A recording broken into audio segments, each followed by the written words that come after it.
What's up, everybody? So, after a couple days now, I remember, been like what, almost a week. So,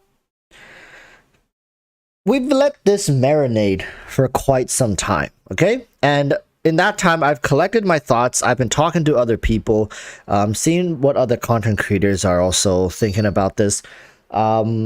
There's definitely a lot of what I would call knee-jerk reactions, if you guys know what I mean. Like knee-jerk, it's like impulse. They say this or they do this because of how they feel in the moment. Let's get this on screen. All right, what's up, everybody? I'm alive, I'm well. Yes, I did not release a video yesterday because I wanted to record this video with chat. And I want to talk about this first before we record anything. So everybody has a chance to really express and finalize their thoughts. And I think after a couple days, you all had time to cool down as well. A lot of you guys probably feel a little differently about this situation now that a couple days has passed, right? And I think in the beginning, when we first got exposed to it, a lot of us, what we did is like, okay, we have our own feelings towards this, but we also kind of want to search up other people's reaction. How I first heard about this was also people saying like, yo, did you see M-Tash reacting to it? And I think M-Tash, his initial wave of emotions likely has subsided. And, you know, like, it is what it is. Right? It's not like HoYoverse suddenly came out and said, you know, we're closing the servers next month. Yeah, do what you gotta do because the game is shutting down next month. That would be devastating. But it's like, we all knew what this game is about and the direction it was headed towards, right? It's just that HoYoverse came out and said it. Before that, it was just us speculating, imagining the worst, but reality always hits you a bit harder than when you think about it yourself, because it's not certain. You're like, oh, there's a chance they might release a guild features. A Tiny Mel, welcome back to the Tusk Gang. Thank you so much for supporting the channel here. Give that dog some love. What dog? I don't have a dog. I have 3 cats. No dogs here.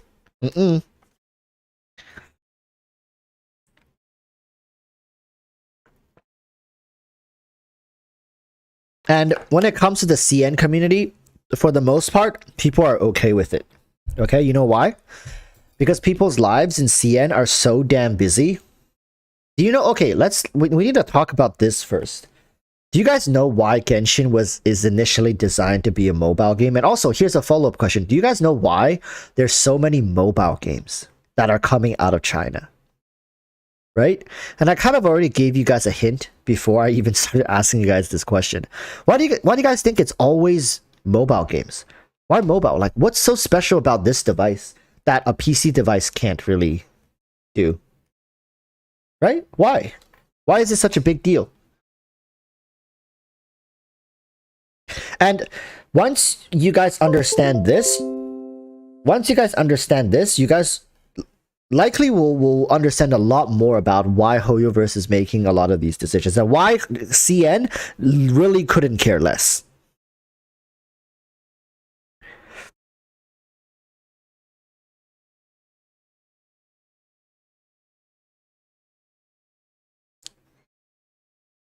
Right, and I see a lot of people understand it because this is not a trick question. The reality really just is that people don't have the time to play on a PC. And in some cases, they don't even own a PC. In CN, a lot of people skipped over the PC era. And they went straight to the mobile era. Oh, cam froze. Nice.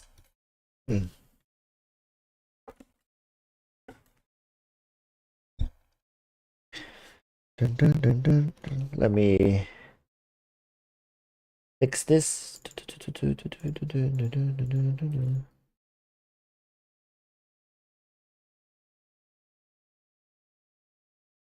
Okay, so I saw somebody say something and that's really, really important because right here, okay, true, but they also brought the game to many different regions and many different platforms. Now, here's the difference, right? There is a game that I know called Black Desert Online.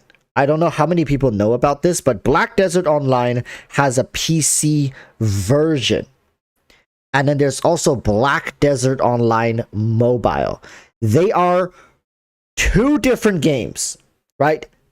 They share a lot, like characters, bosses, and stuff is the same, but the mechanics, the way you play the game, the UI, like how you interact, it's very different. Like, it's very, very different. That is a PC game that was redesigned, in a way even remastered for the mobile phone. Whereas Genshin Impact is a mobile game that's simply ported onto PC. You are simply playing the mobile game, but on PC. Does that make sense? Genshin Impact, or should I say HoYoverse, did not choose to remaster a different version of the game for the PC client. They simply took the game, ported it onto the computer, and that was it. And same thing with the console. And I believe if they're going to do the Switch eventually, it's going to be the exact same thing. Which, at the end of the day, you just have to accept that it is a mobile game. Okay? You are simply playing a mobile game on your computer. There is no, like, nothing more complicated.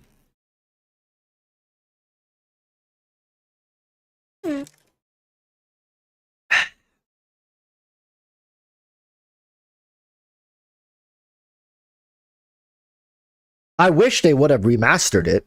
Then the contents of the game can be vastly different. However, if they did remaster it, they would need two separate dev teams, one for mobile, one for PC. And hell, why not just do another remaster version for the PS4? Or the PS4 would share a version with either the PC or the mobile. I guess PS4 or PS5 would share the PC version. Right? That makes sense. But that's not the reality we were dealt with. Okay? And currently, the West has a lot of outrage because we have too much time on our hands.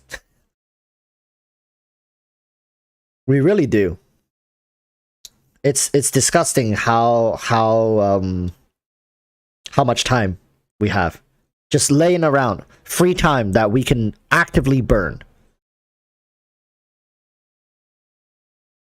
If you guys go to CN and you look at most people, it's not like they don't have free time. It's just they don't have the luxury to sit around and do things.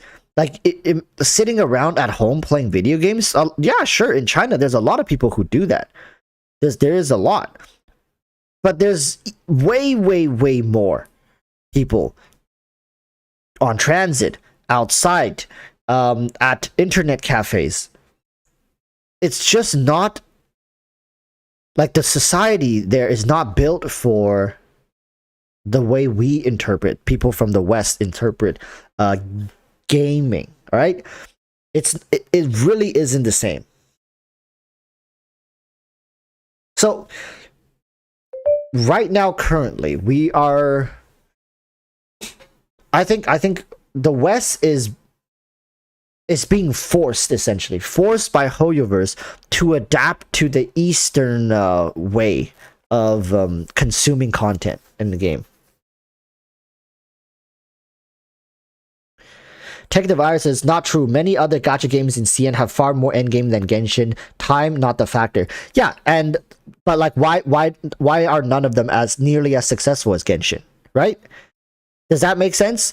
One of Genshin's main reasons for its success is how accessible the game is and how little time and effort the game demands of you. It's low entry of barrier and lack of complexity, yet very, very vibrant and beautiful visually. Eye candy makes it a very easy game to pick up. It's very easy to pick up. It's very non-complex in any aspects of the game, right? And you can come in, fool around, and still feel like you're somehow oddly progressing. Whereas if you go play Honkai, you go play those other gacha games, you'll be front loaded with a bunch of pop-up screens for like first time purchases before you even get to any content. There's a reason why Genshin, it's, yes, luck is of one factor, timing is of one factor, right? The time when it first released, but we cannot ignore what Genshin has done right. And this is not even me defending it. This is just plain hard facts.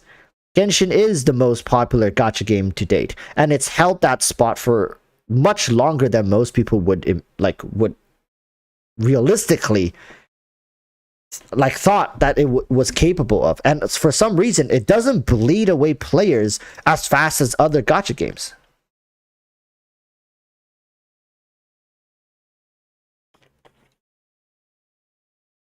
Taking the virus is easy to pick up, hard to continue, because there's no reason for progression beyond completing Spiral Biz. But Techie, the virus.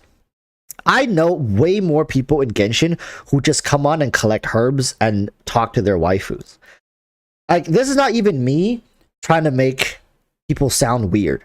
There's a lot of people who likes to pass time just doing some casual stuff. For example, I know people who would log onto the game, resin full, and they go fishing. They turn on the music, they go fishing. They open the game, they go to their favorite character, level 1, by the way, level 1. They don't even level the character up. So they go to their favorite character. I don't know, like Klee. And then they run around like dun, dun, dun, dun, dun, dun, dun, and then they just go like la la la la la. Level 1. They don't even level the character up because they don't need to. All they want is the character. And they run around, they go fishing, and they can do this for like hours. Hours. It's weird, but they have a C6 Klee sitting at level 1, and they only use her to fish. But they completed her, right? They got C6, and this person is filthy rich. I'm just telling you guys, filthy rich. But they don't really bother with any other characters. The amount of people who play this game like that is much higher than you guys can believe. It's actually stupidly insane how many people choose to spend their, pass their time in this casual manner. They don't care about the combat. The game is visually stunning. It has top-notch voice acting. The music is arguably even better than the voice acting, right? It's really more about the experience, personal experience that you have with Genshin. And a lot of the times you will never even interact with these people. And these people will never know there are any issues or there are people that are upset with the game. Because they never interact, they're never online. It's really bizarre. And Genshin is, I don't know, I'm sure these kind of people exist in other games as well, but a lot of other games just don't have the polish and quality that Genshin has, so it's very difficult to fully immerse themselves into I guess this roleplay that they have. So Techie says, are those people really going to spend for new units and on weapons and constellations? Not really. The combat focus characters will do that. Look at the highest selling banners. Yeah, I'm not denying that money comes from people who are spending on characters for the combat, right? But at the same time, I've also come to realize that it doesn't matter how bad a character is. There's always people C6 R5ing them. I mean, Sino, how many, look at the content creators. Are they not still C6 R5ing them? They're still doing it. A lot of whales are still doing it. You know, I've talked about this in the past. HoYoverse have already realized they can literally, quite literally make a 5-star the same power level as a 4-star, and content creators, whales, will still C6 R5 them. They don't need to make them good. They don't need to make them fun, even. They just need to make them.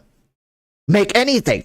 They can make, I can design a character right now and get HoYoverse to release it, and it'll probably get C6R5 by a bunch of people. There's really no standard. Like really there's no standard to it. I can make a character called Ganju, right? I want to make a male cryo claymore called Ganju. He's gonna have the same physique as Ito, and he's going to be a Mondstadt ballet dancer, similar to Eula, but kind of like a male version.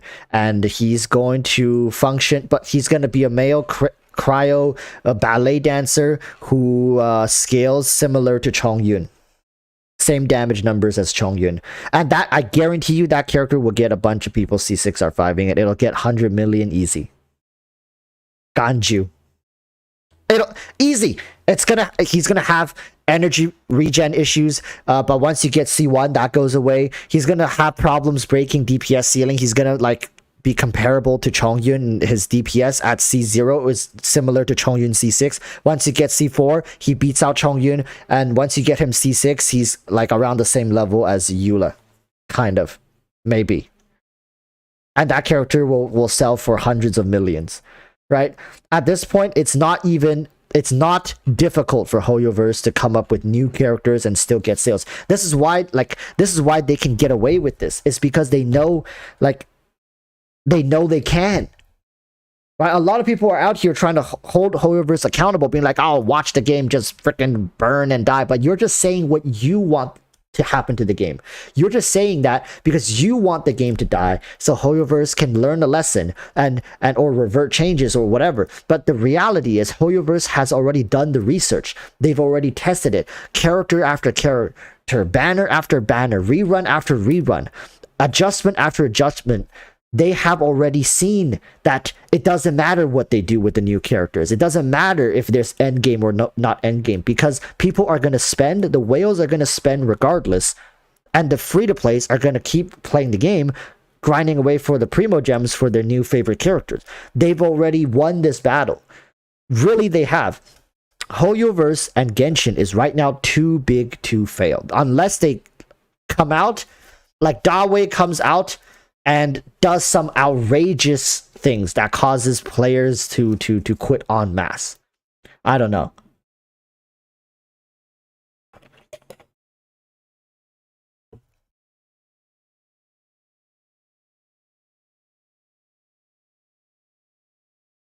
Text says, that is reaching, man. Just because few people are super sims and spend on Klee C6 does not make that the majority of players. No, but my point is, HoYoverse can still make billions. That's billions with a B.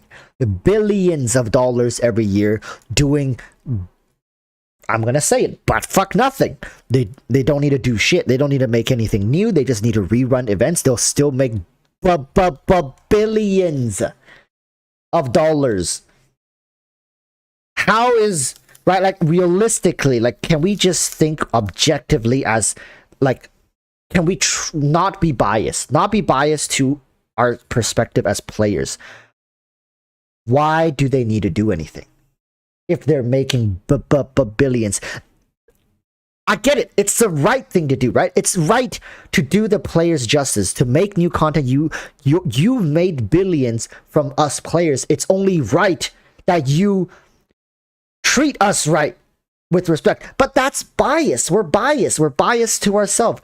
Realistically, think from their perspective, and you'll quickly understand why we are in the position we are in right now. It's because we as players have also shown them that it doesn't matter what they do. We'll still play the game. We'll still pay for the game. We'll still, like, people will still see 6 or 5. Any characters. Why do they need to do anything? At what point does HoYoverse sit down in a meeting with Dawei, being like, you know, we're really losing the players' faith here. Like, we need to do something. They don't need to do anything. They've lost nothing. They only have things to gain.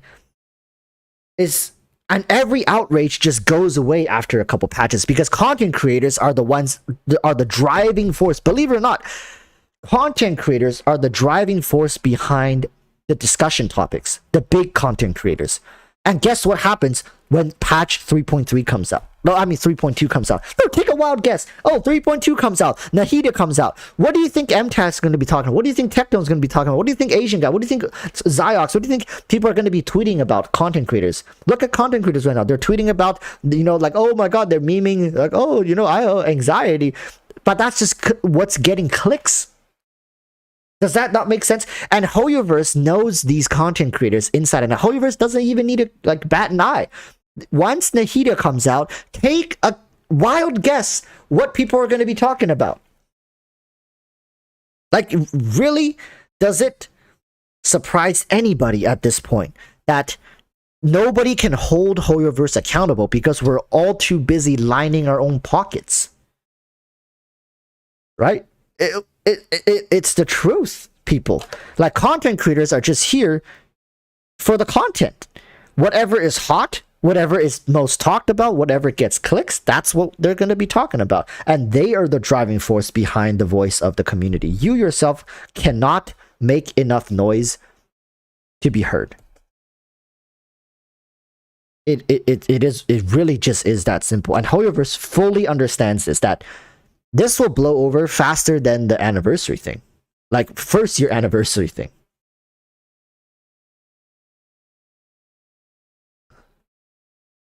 Tech the Virus says, after this interview, do you think Genshin sales will go up or down? Down is the most likely. Investor are not happy if the trend is down. Techie, I'll be completely honest with you, it's going to stay the same.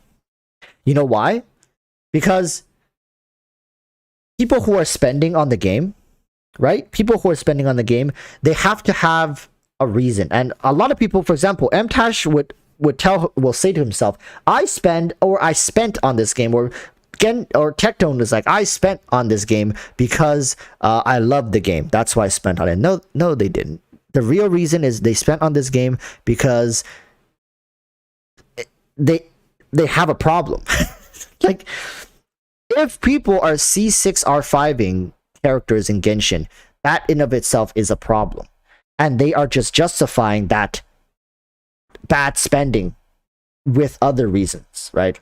A lot of people would say, I make content for the game. That's why it's okay for me to spend. No, it's not okay to spend this amount on this game. It's just okay because you make more than what you're spending by making YouTube videos. And just happen YouTube videos is about Genshin Impact. But that spending habit it's a serious issue, right? Like, it doesn't matter how you can make. I mean, I guess if you make $1 million and above, then spending 50,000-60,000 on a video game, but that's still like 5 to 6% of your annual income spent on pure. I would just count this as entertainment. It's just pure entertainment, right? There's no investment value, is nothing. But like, a lot of people spend like going out with friends, going to a bar, going to a club. It's okay, it's fine. But a lot of people would spend like 20%, 30% of their income on Genshin Impact, or like not just Genshin, like gacha games, right? It's a problem, and they're just justifying the problem. And Techie, once this interview thing blows over, these people who have problems will go back. Like, this is not going to cure their issue. Does that make sense? People who spend C6R5 every single character, they're doing it to fulfill some sort of need. Something is lacking, right? Whether people say overcompensation or it's just they're just spending it because it makes them feel a certain way. Like, they're going for that high, right? They just want a gacha. They want to see the gold light, and they want to like, or they have a burning need to complete their account full of C6R5, or like whatever reason. The interview is not going to stop them because nothing has changed, Techie. Nothing has changed. We were not getting new content regardless whether or not they come out and say it. It's just right now, and deep down, like I said, to what I said before, deep down, everybody knew it was never coming. I made videos talking about this back in like Inazuma. Like, it's not coming. And as we approach 3.0, I said, we're going to get new permanent content. And depending on what kind of content we get that's permanent, it will spell the future of Genshin. I said this. Like, back in, what was it, patch 2.6, 2.5? I said this. Right?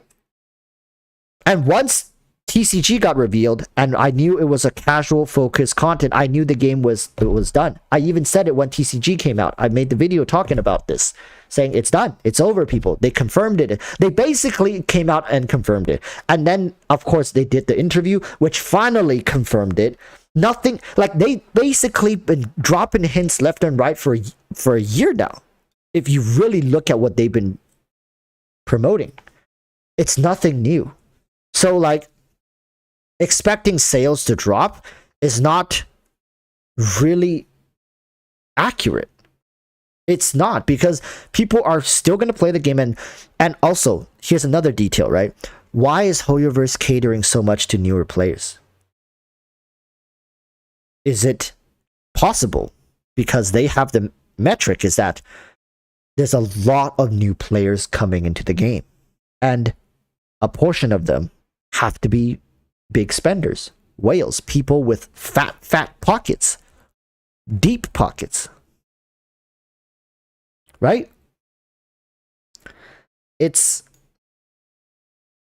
I mean, just look at that interview. Like, the whole point, like, they're just like, oh, we're making sure the new player experience gets improved.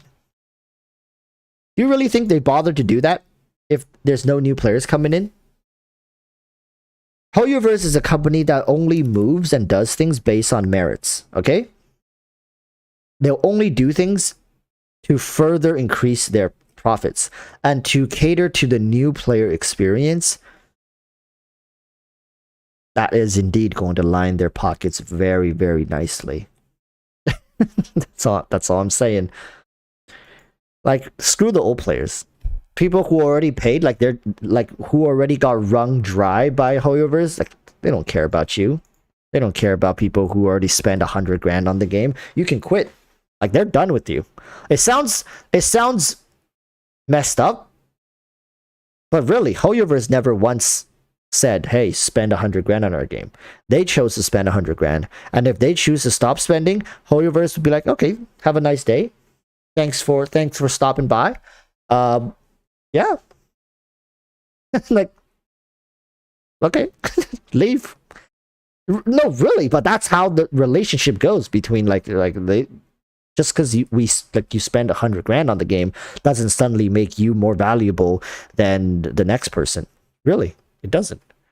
To you, you're just as expendable to the company. You really are. You can spend $1 million on this game and you wouldn't be, like, that special.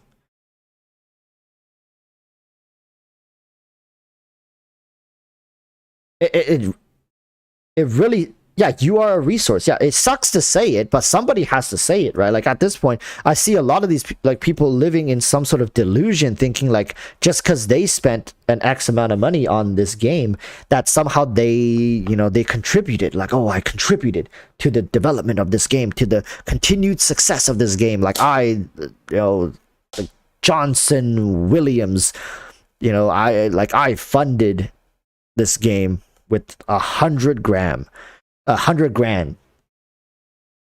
Doesn't matter.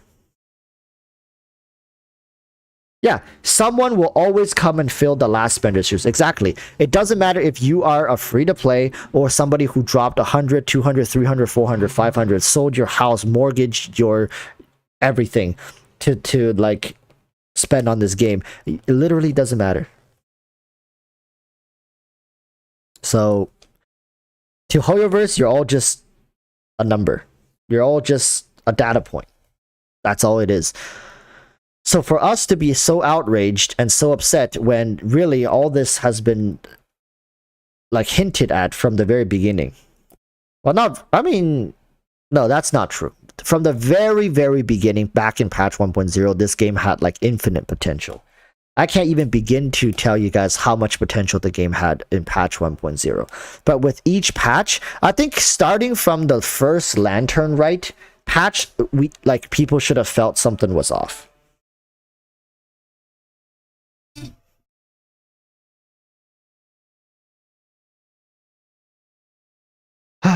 I wish I could sit here and tell you guys that it's different.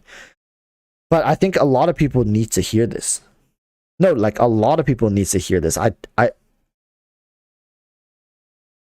I don't know. I just feel like people are seeing this only from their own perspective.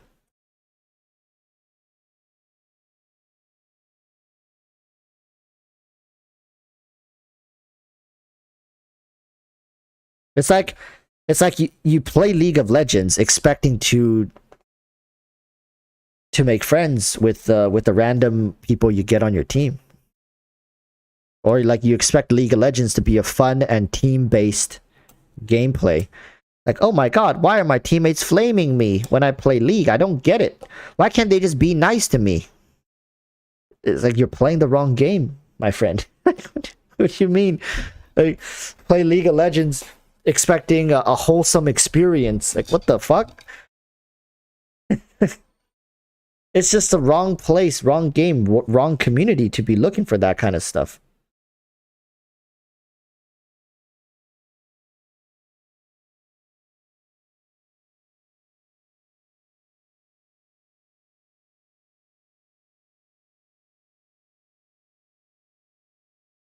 Except actually talks to their fan base. Yeah, I know.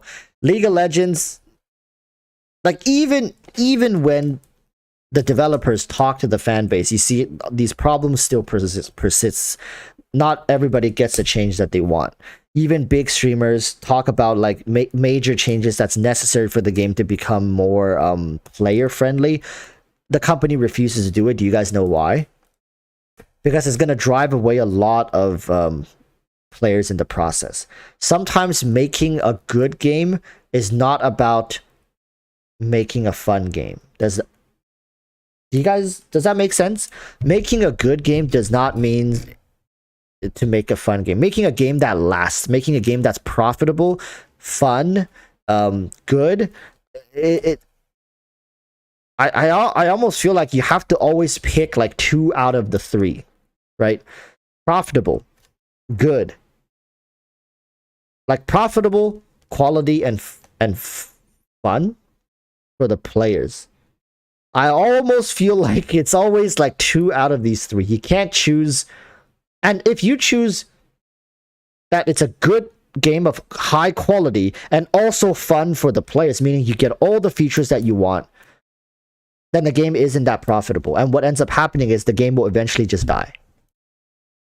If you have a well-polished game and it's very profitable, a lot of the time it isn't that fun, or the fun doesn't last for very long. There's like a bunch of issues left and right that just ends up plaguing the game to the point where it could some of them just feel like cash grabs. Other times certain features are just non-existent in the game that you're just questioning why. I think Genshin falls into a category where it's a high quality game and it's very profitable, but for most people, for most people who talk about it here, or a portion of them just don't find it fun and enjoyable.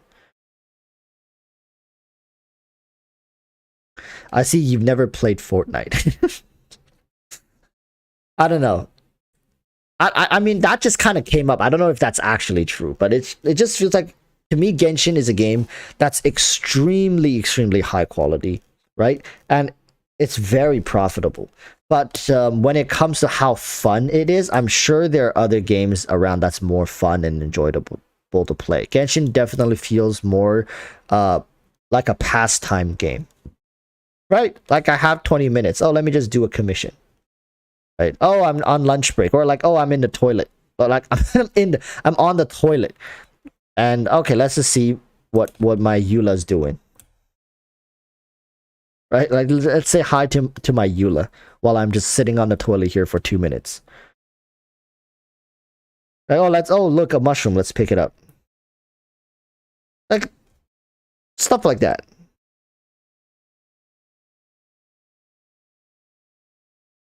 And also, I would argue that a lot of people who think they're hardcore players, they're actually casual players. And the reason I say that is because how do you measure whether somebody is hardcore or a casual player? I don't think a lot of people even understands what it means to be a hardcore player. No, really, people don't get it. People really don't get it. A lot of the times people measure it based on like how people play the game, but I think that's wrong. I think how you measure whether a player is hardcore or casual, it's their mentality towards the game, not how they play the game, right? I'm going to try to give an example.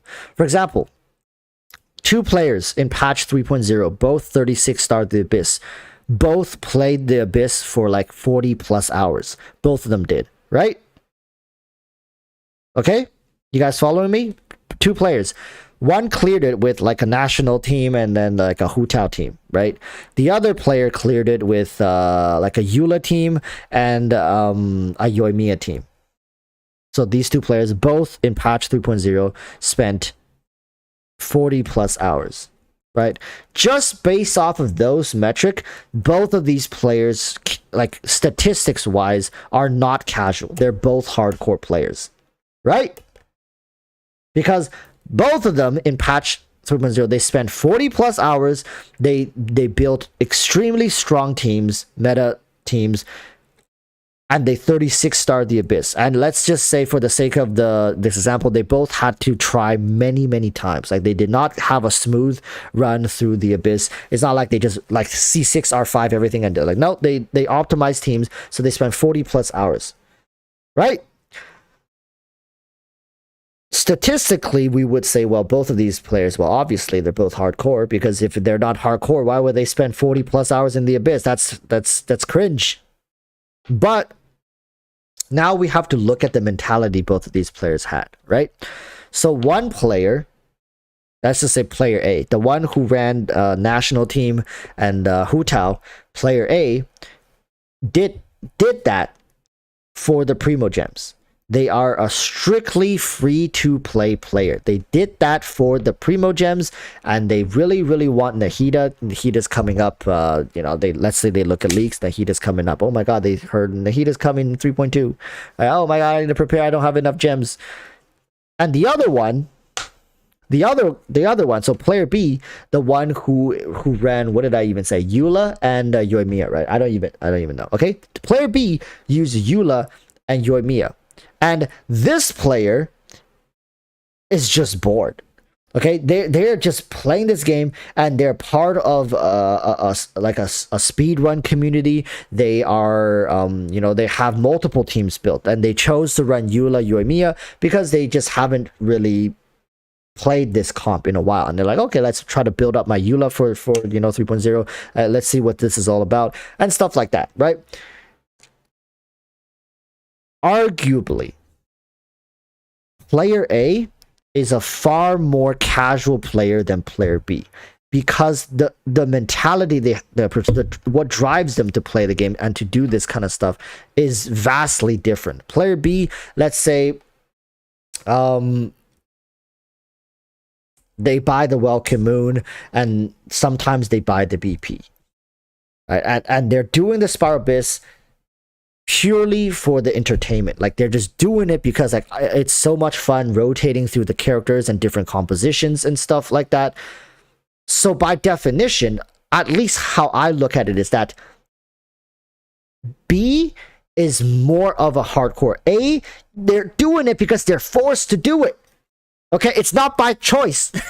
You guys know what I'm saying? It's like they only do it because that's gonna guarantee them like how many Primo Gems. I don't even know how many. Like, how many do you guys get for each Abyss clear?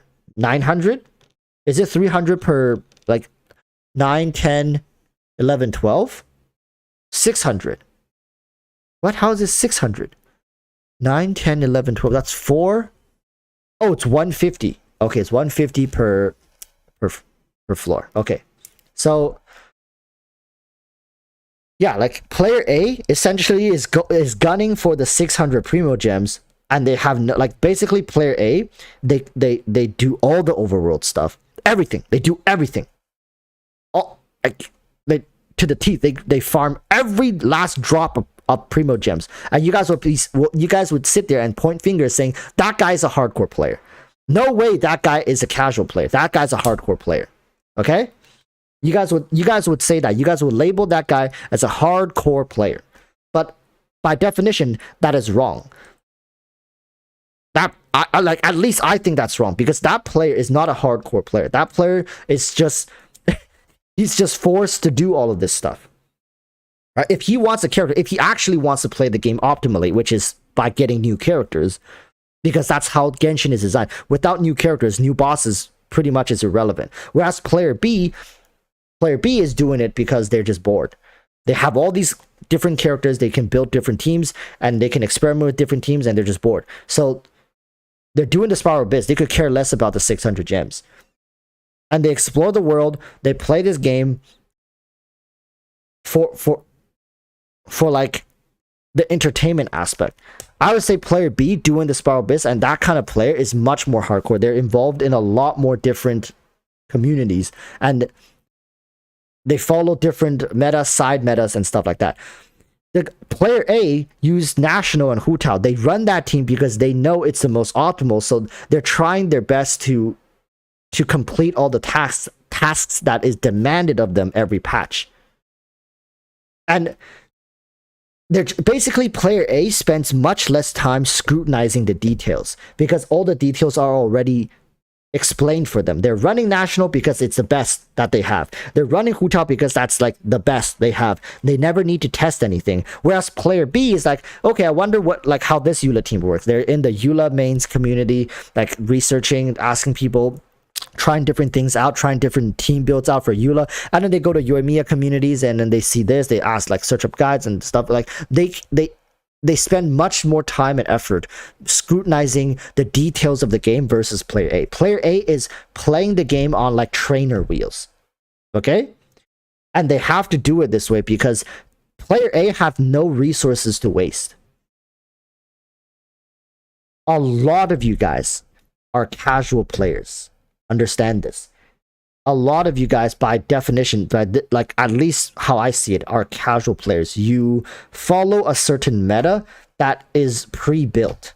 Nothing wrong with that. Like, I'm not trying to shame anybody here. I'm just saying, nothing wrong with that. It's just you are a casual player if you build teams that are pre-built for you. Very few people, let me tell you, very, very, very, very few people will go out there and test teams for hours, like do what theory crafters do. Why do you think theory crafters are so valued in this community? It's because they do the hard brunt of the work. They test, they scrutinize, they run the numbers, and they sometimes run through multiple, like hundreds if not thousands of iterations of data points and stuff to finalize things for you guys and then release it as content. They put so much time into making that content so you guys can just go in, copy paste, and run with that comp. Okay? How is that hardcore? That is not hardcore. Nothing about that is hardcore. It's like if you went into an exam and you just cheated and copied the person next to you, are you hardcore? Right? Are you by definition hardcore? No. You didn't do any of the hard work. So we should stop thinking that people who run meta teams, like national team, like all these like driver teams, are hardcore players. They are not hardcore players, okay? We need to get this out of the way. Because the people who are out there fucking playing Barbara, like, as their main DPS, the Xinyan players, those are the freaking hardcore players. Those are the players who are getting, like, shafted patch after patch, and they're still doing it. But just because you're not a hardcore player doesn't take anything away. You're still playing the game, enjoying the game, beating the content. I mean, I would hope you're enjoying the game, because honest to God, if you're not enjoying the game and you're putting yourself through, like, you know, meta changes and like team compositions and stuff, that's just a bad way to be spending your free time. That's all I'm saying. But we need to stop thinking that, oh, like, even people who consume YouTube content and are on Reddit, they're not really hardcore players. A lot of the times, banners such as Raiden are so popular is because these players are only polling because they want to complete these tasks easier. Think about the goal to a lot of these players is to farm primogems. So whatever way they can make their primogem farming experience easier, less time consuming, right? Well, also, of course, they want to like the characters. They want to feel like they're having fun, air quote fun. They optimize for more primo farming efficiency, okay? Because they need to farm primos to pull for new characters to enjoy new content. Does that make sense? And then there's the real hardcore players. Like, they literally are here, like, collecting mint. And they enjoy it. Those are the hardcore players. Can you really say you're more hardcore than the motherfucker who's out here spending 6 hours a day picking mint and talking to Klee in a cutesy voice? Really? You guys are gonna claim you're more hardcore than those people? Cut the cap. Okay? Those are the real hardcore players. Those are the people that HoYoverse is looking at, be like, how can I make this person legally change their name to Klee's dad? Okay? For reals, though. That's way too hardcore.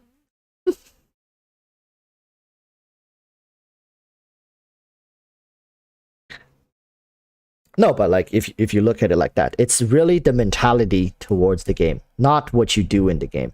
Two people clear 36 Stars of the Abyss. The reason they did it is vastly different. Okay? Both are hardcore, it's just that one is way more than the other. Now, hardcore is really, really, really reserved for like people who are vastly different from the average player.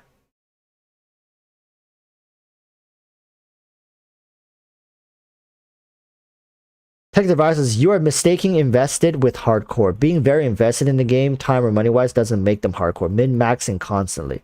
Yeah, that's what I'm saying, is that a lot of people are making this misjudgment. Like Tectone, MTash, like all these people, like I've seen people now respond to the interview and they're just like, oh, like, you know, people like there's way more hardcore people, like a lot more people care about this stuff. No, they do not care about this stuff. They do this stuff for the rewards. Like, we need to stop this capping mentality, thinking like, oh my god, they should just release new endgame like Spiral Abyss and give no rewards and everybody's gonna love it. Nobody's gonna do it. They're gonna do it once. They're gonna do it the first freaking time, and they're never going to touch that feature ever again. Like, I'm telling you guys, right now, the majority of the player is player A. The people who did Spiral Abyss for the gems. Without the gems, they would not touch the damn thing. Ever. Ever, ever, ever. People are out here trying to min-max how to better farm primogems. They just want primogems. And whatever they need to do, however they need to do it, they're gonna do it to get the primogems. Okay? It's not rocket science. This isn't some sort of conspiracy. This isn't news to anybody. We need to stop the capping, saying, oh my god, just give us new content. We're gonna do it even without the rewards. Bullshit. You're gonna do it without the rewards. Okay? Because you don't need the rewards, because you're spending 50, 60k on the game. People who spend like $3 and some spare change, they're doing it for the primogems. They're doing it for the rewards. Okay? You can't have whales speaking for the free-to-plays. That's how this works. I mean, we are all selfish to some degree. I accept that. I understand that. But like, you really just can't go out and give HoYoverse that kind of information, like that kind of statement. Like, just give us some content, like any content. We'll do it. We'll love it. It's gonna make the game better. No, it's gonna populate the game with unnecessary content, which takes up more storage space. Everything HoYoverse puts into the game has to have like purpose. At this point, I know they did a lot of stuff in the past, and it's like absolutely wasting storage right now. But going forward, they have to be very careful what kind of permanent stuff they add into the game. It has to be of some sort of long-term value. Dragon spine cough. Yeah, we don't talk about. Hey, chat. We don't talk about dragon spine.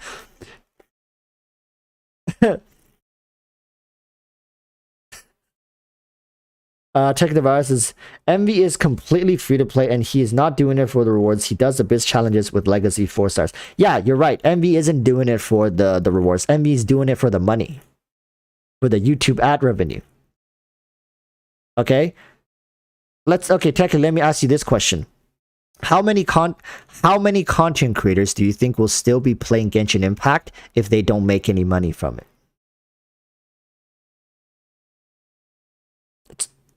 Be honest.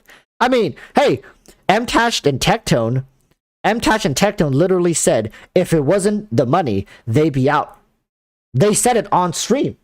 I'm not out here ratting anybody out. They said it straight up. Just like, hey, if it weren't for the money, we'd be gone. Right? So when we use Envy as an example, like, oh, like this person free to play plays it for the funsies. No. They play because it pays money. It's so HoYoverse never have to worry about the content creators, okay? Content creators aren't going anywhere. Content creators aren't going anywhere. As long as Genshin continues to be profitable, content creators will continue playing the game, continue grinding it away at it. They're still going to have fun. They'll say what needs to be said. They'll jump on whatever hype train is currently available. Right now, it's just the article, right? You go on Twitter, you go on Reddit, you go on YouTube. The article is kind of like still floating around people's responses to other people's responses, and so on and so forth. But once this blows over, Nahida comes, like, nobody's going to be talking about this. Like, nobody's going to be talking about this. Who gives a shit? It's not clickable anymore, baby.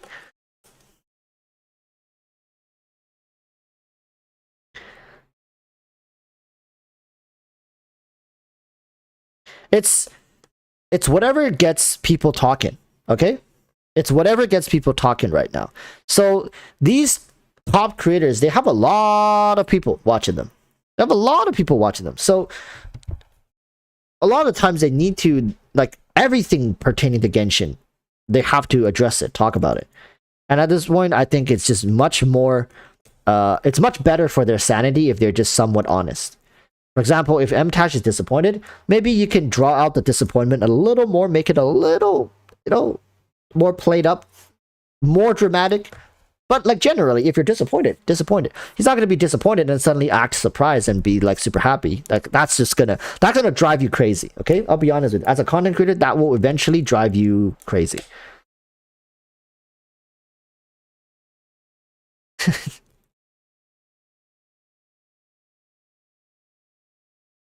Tech Advice says, I play the Abyss every day, even though I beat it the first day of it coming out. Not sure how many people like me, and I'm not a content creator. Yeah, that's like Techie. That's what I would consider a more hardcore player, right? I don't imagine you're playing the exact same team every single day. I would imagine you beat it once, and then you try other teams, you try other things. You use it as a, like what HoYoverse has said, as a way to measure your character's power levels or something. Like, what did they say in the interview? Like, HoYoverse, like, actually was so spot on with how people enjoy and play the Abyss. They use it as a place to test their characters. Right? So, I don't know.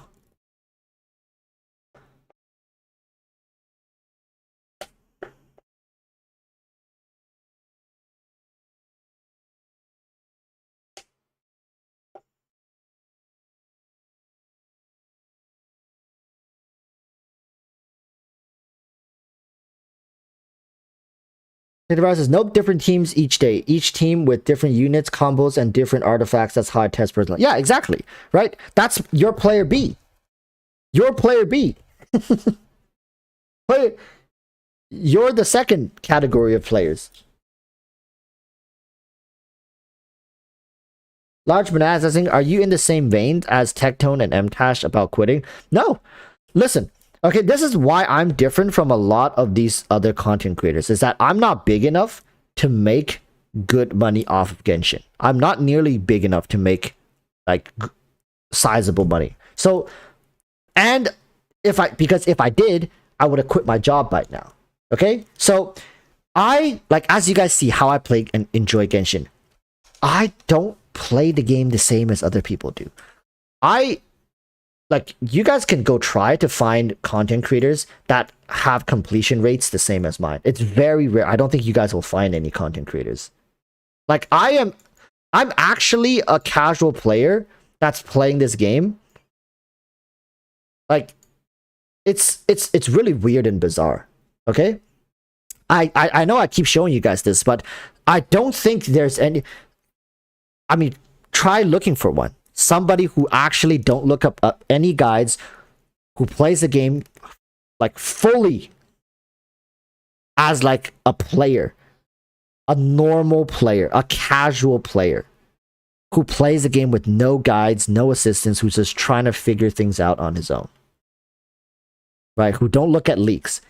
I don't know how else I can convince you guys. Like, literally look at my account. Like, look at my account. I'm literally here like 19%, 6%, 11%, right here 4%, 7%, 19, 21, 15%, 56, 22%. How else can I convince you guys? Like, do you think I really care about the game? If I cared enough to look at leaks, would my exploration look like this? Would I still be missing Geoculus and Homunculus? Like, why would I make my life hard on purpose? No, like, really, like, ask yourself this. Like, for people who think that I look at leaks and just pretend like I don't, then why don't I complete my freaking game at the very least? How come when characters come out, I never have this stuff pre-farmed? I'm a content creator, right? I need the clicks, I need the views.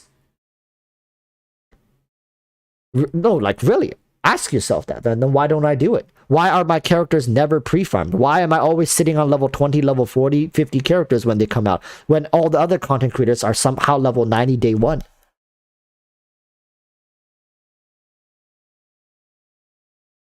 Like, if I'm looking at leaks, then what the fuck is the point of even looking at leaks if I'm not pre-farming all this stuff?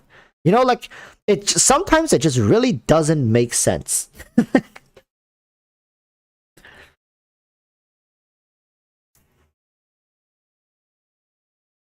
Large Banana says, it almost feels like you are not enjoying enough to actually do this stuff available in the max if you look at it the other way. But that's what I've been saying. I only play the game how I want to play the game. And I don't play the game being forced by HoYoverse. If I don't want to play an event, I don't play the event. If I don't want to explore right now, I don't explore right now. If I don't want to do this, I don't do it. That is how I play the game. I mean, it's a game.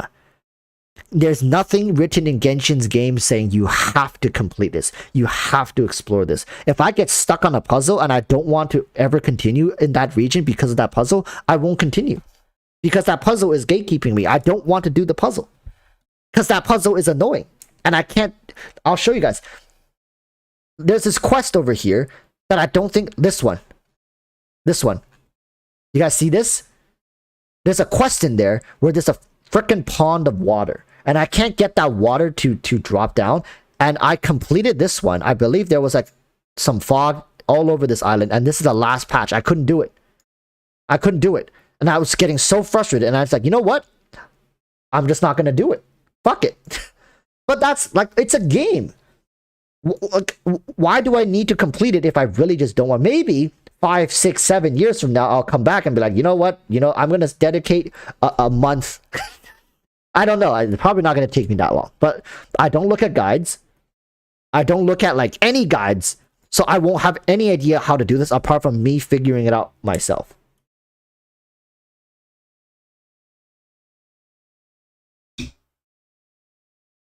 Large Banana saying like, Sag, if I do this, I won't have any primos. Would you say this is something that only non-free-to-players can afford to enjoy the game? That's what I'm saying, right? That's why I say player A is not a hardcore player. Free-to-plays who have 100% completion, they literally went and looked up a guide for all the completion stuff. I'm not calling you guys out. I'm just trying to point out like something here saying that just because you have 100% doesn't automatically make you hardcore. You did this because you want to get the primo gems to pull for new characters so you can actually play the game. Without the new characters, you have no incentive to do anything, right? You can't like it's just like all the new bosses, why would you do them? You can't really enjoy them. You like, yeah, you can kill them, but then you kill them to kill them.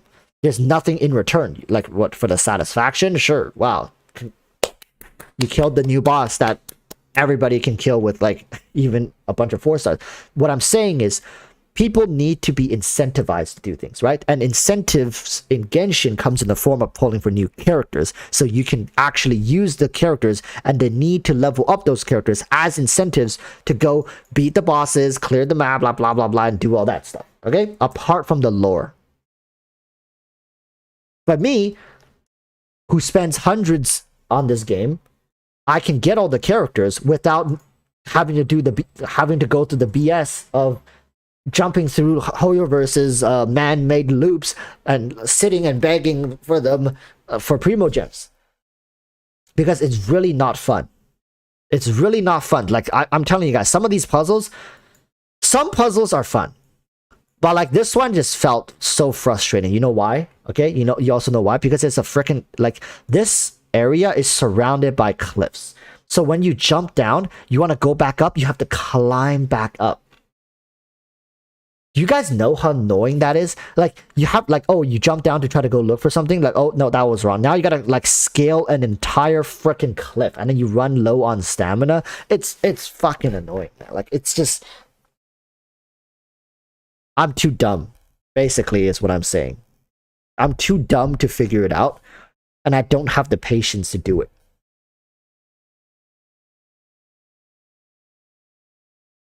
And also, I believe this island, it's still raining for me.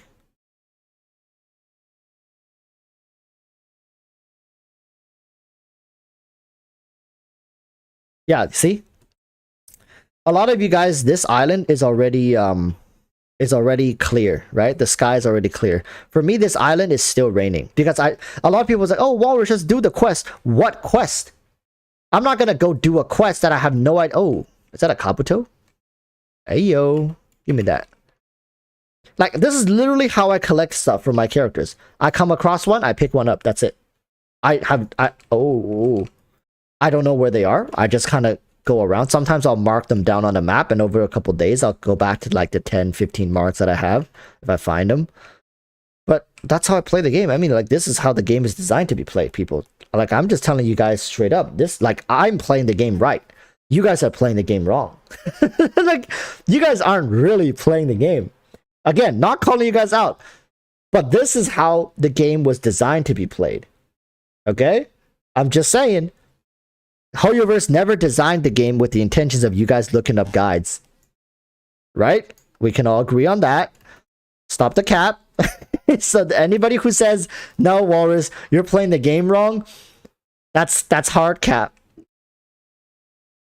You're basically, I mean, ideally, HoYoVerse still wants you to 100% everything, right? Like, ideally, they still want you to 100% everything. But I'm playing the game mostly through the tools provided in-game. For example, one of the tools, who was it for Inazuma? There's a character for Inazuma that lets you find, I think, was it Ayaka? Who was it in Inazuma that helps you find the local stuff? Goro. Ah, yes. I did use Goro a lot. You see, on the map here, on the top left. Oh, you guys can't see it. But Goro helps you find the stuff, right? Like, I rely on these in-game tools that are provided in-game to find stuff. And I just run around and I chase these little hand symbols to locate this stuff. And sometimes it's what I'm looking for, sometimes it's not. I can spend hours doing this.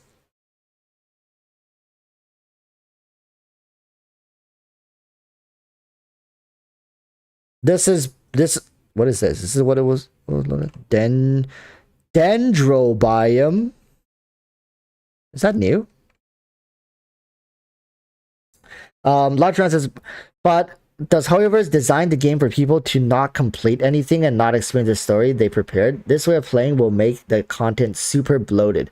I mean, it's not like I don't experience the story. I do play the story, but I also play through the story at my own pace. A lot of times I will save a couple of Archon quests for like one sitting, because sometimes it leaves off at a point where I'm just very not.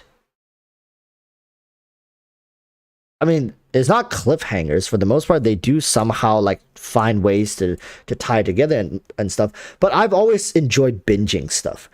I don't like it coming in bits. And I guess the best way to put it is I don't like it when I'm waiting for HoYoverse to give me more.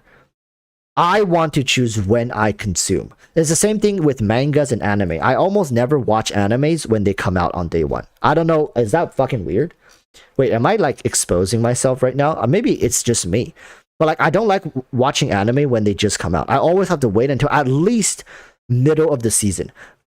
I don't know, like 6-7 episodes are out. Then I start watching it. Because I refuse to watch one episode, and now I feel like I crave more and I don't have it. I mean, sure, once 6 episodes are out, I binge all 6 episodes, and now I want more. But hey, I got like a very nice couple hours of content, uninterrupted, undisrupted, and I'm much more absorbed that way, right?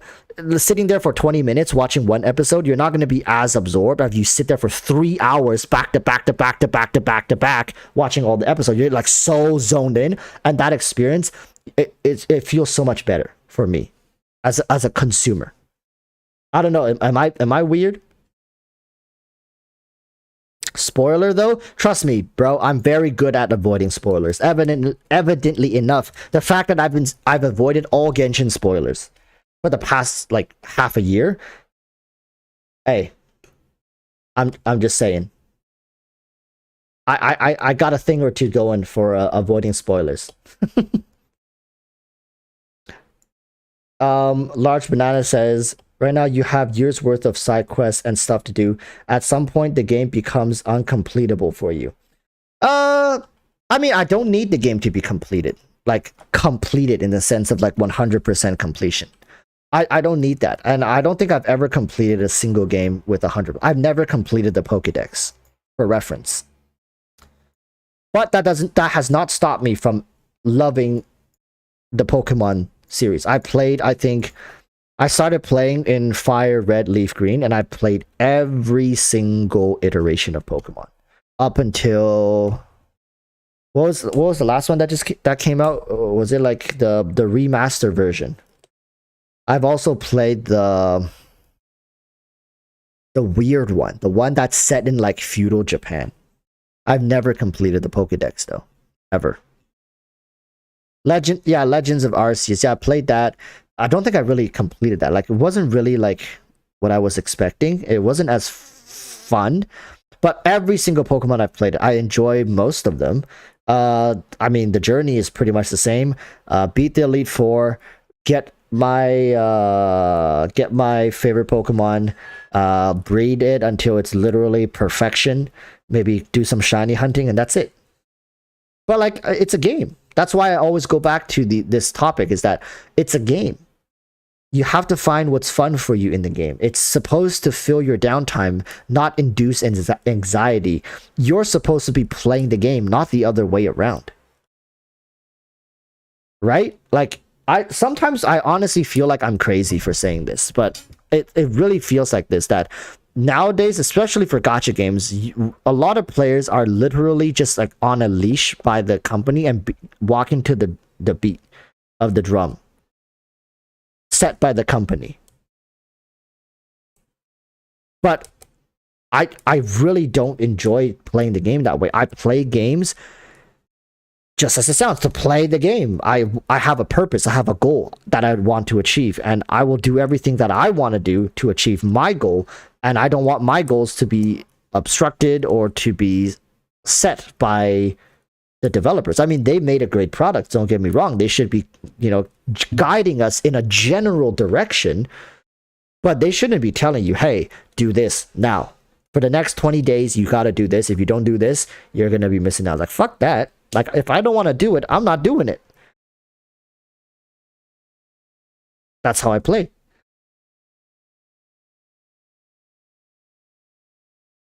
Moonlight says Walrus Discord. Let's see what's up.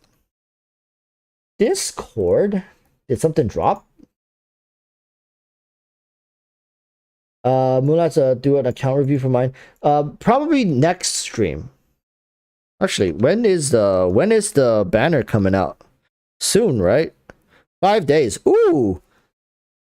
Probably next weekend, Moonlight. Can you remind me for next weekend, like next Saturday? Because next week's Tuesday stream, I think we're gonna be doing summons for Nilu and testing Nilu.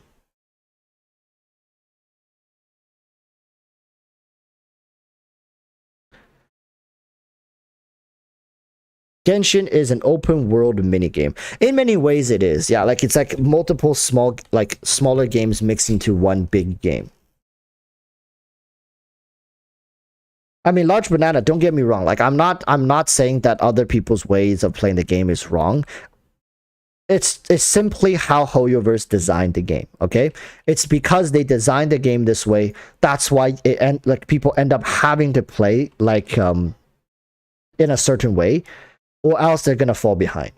It's literally FOMO to the max. Limited time events, limited time, like even in some cases like stories, right? Because events also tie in with stories. Limited time stories, limited time characters, limited time weapons, limited time events. Everything's limited.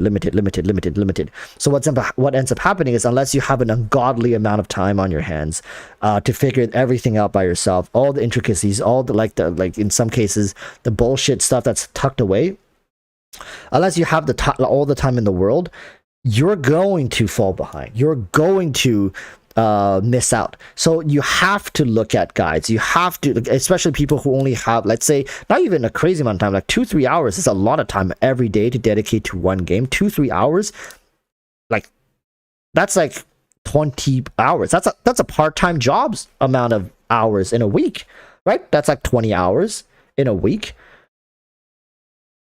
Like, and I would argue, like I would even bet money that 2-3 hours a day on Genshin is not enough if you don't look at any guides. It's very, very, like, for example, if you want to keep update to everything without guides, 2-3 hours a day is not enough for Genshin on like major patches, like region patches. You're gonna fall behind. Right? That's why these guides are so important. That's why, you know, people keep making these guides, because there's a huge demand for it. Because most free-to-plays, people who want the primo gems, they don't have the time of day to sit there and I'll be honest, a lot of this stuff isn't fun. Like, if you're gonna have to sit through this, a lot of this stuff, it's not fun. A lot of these puzzles, you can get stuck here. I know a lot of these puzzles are simple, and I've gotten memed in the past multiple times, like, my god, this guy spent 2 hours. He said he spent 2 hours on this puzzle. Lamau, like, cringe. But like, in some of these puzzles, like, if you don't get the hint, or you're not thinking about it in that particular way to solve the puzzle, you could end up stuck there for a very long time, and it's incredibly frustrating. I know, and I can tell you this firsthand, because I'm one of those players who have gotten stuck on a puzzle for hours, and I refuse to progress, and I just stand there and try to figure it out, and I run back and forth figuring this out, and I just don't get it. Right? It could be because I skip the dialogue sometimes. Like, when quests start, or like when I get to a new zone, or when I get to a puzzle, sometimes there's like a hint of the mechanism for the puzzle, and I skip that. But because I'm not sitting there reading every piece of dialogue. That's another thing. Reading dialogue is very important in Genshin, because if you skip dialogue, a lot of times you're going to skip key information that's going to help you down the line. It's really not optimal how I play the game. It's really not optimal. It's not fun to clear everything without guides in this game. It really isn't.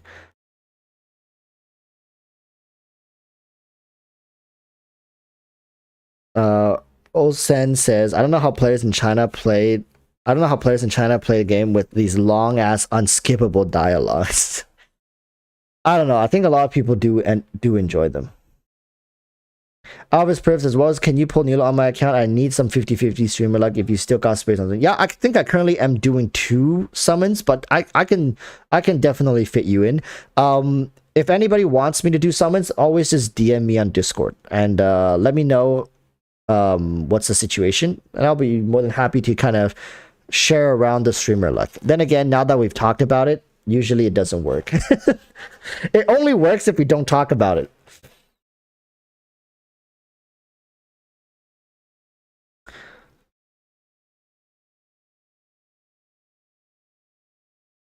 Moonlight says, I gave you my luck. Thank you, Moonlight.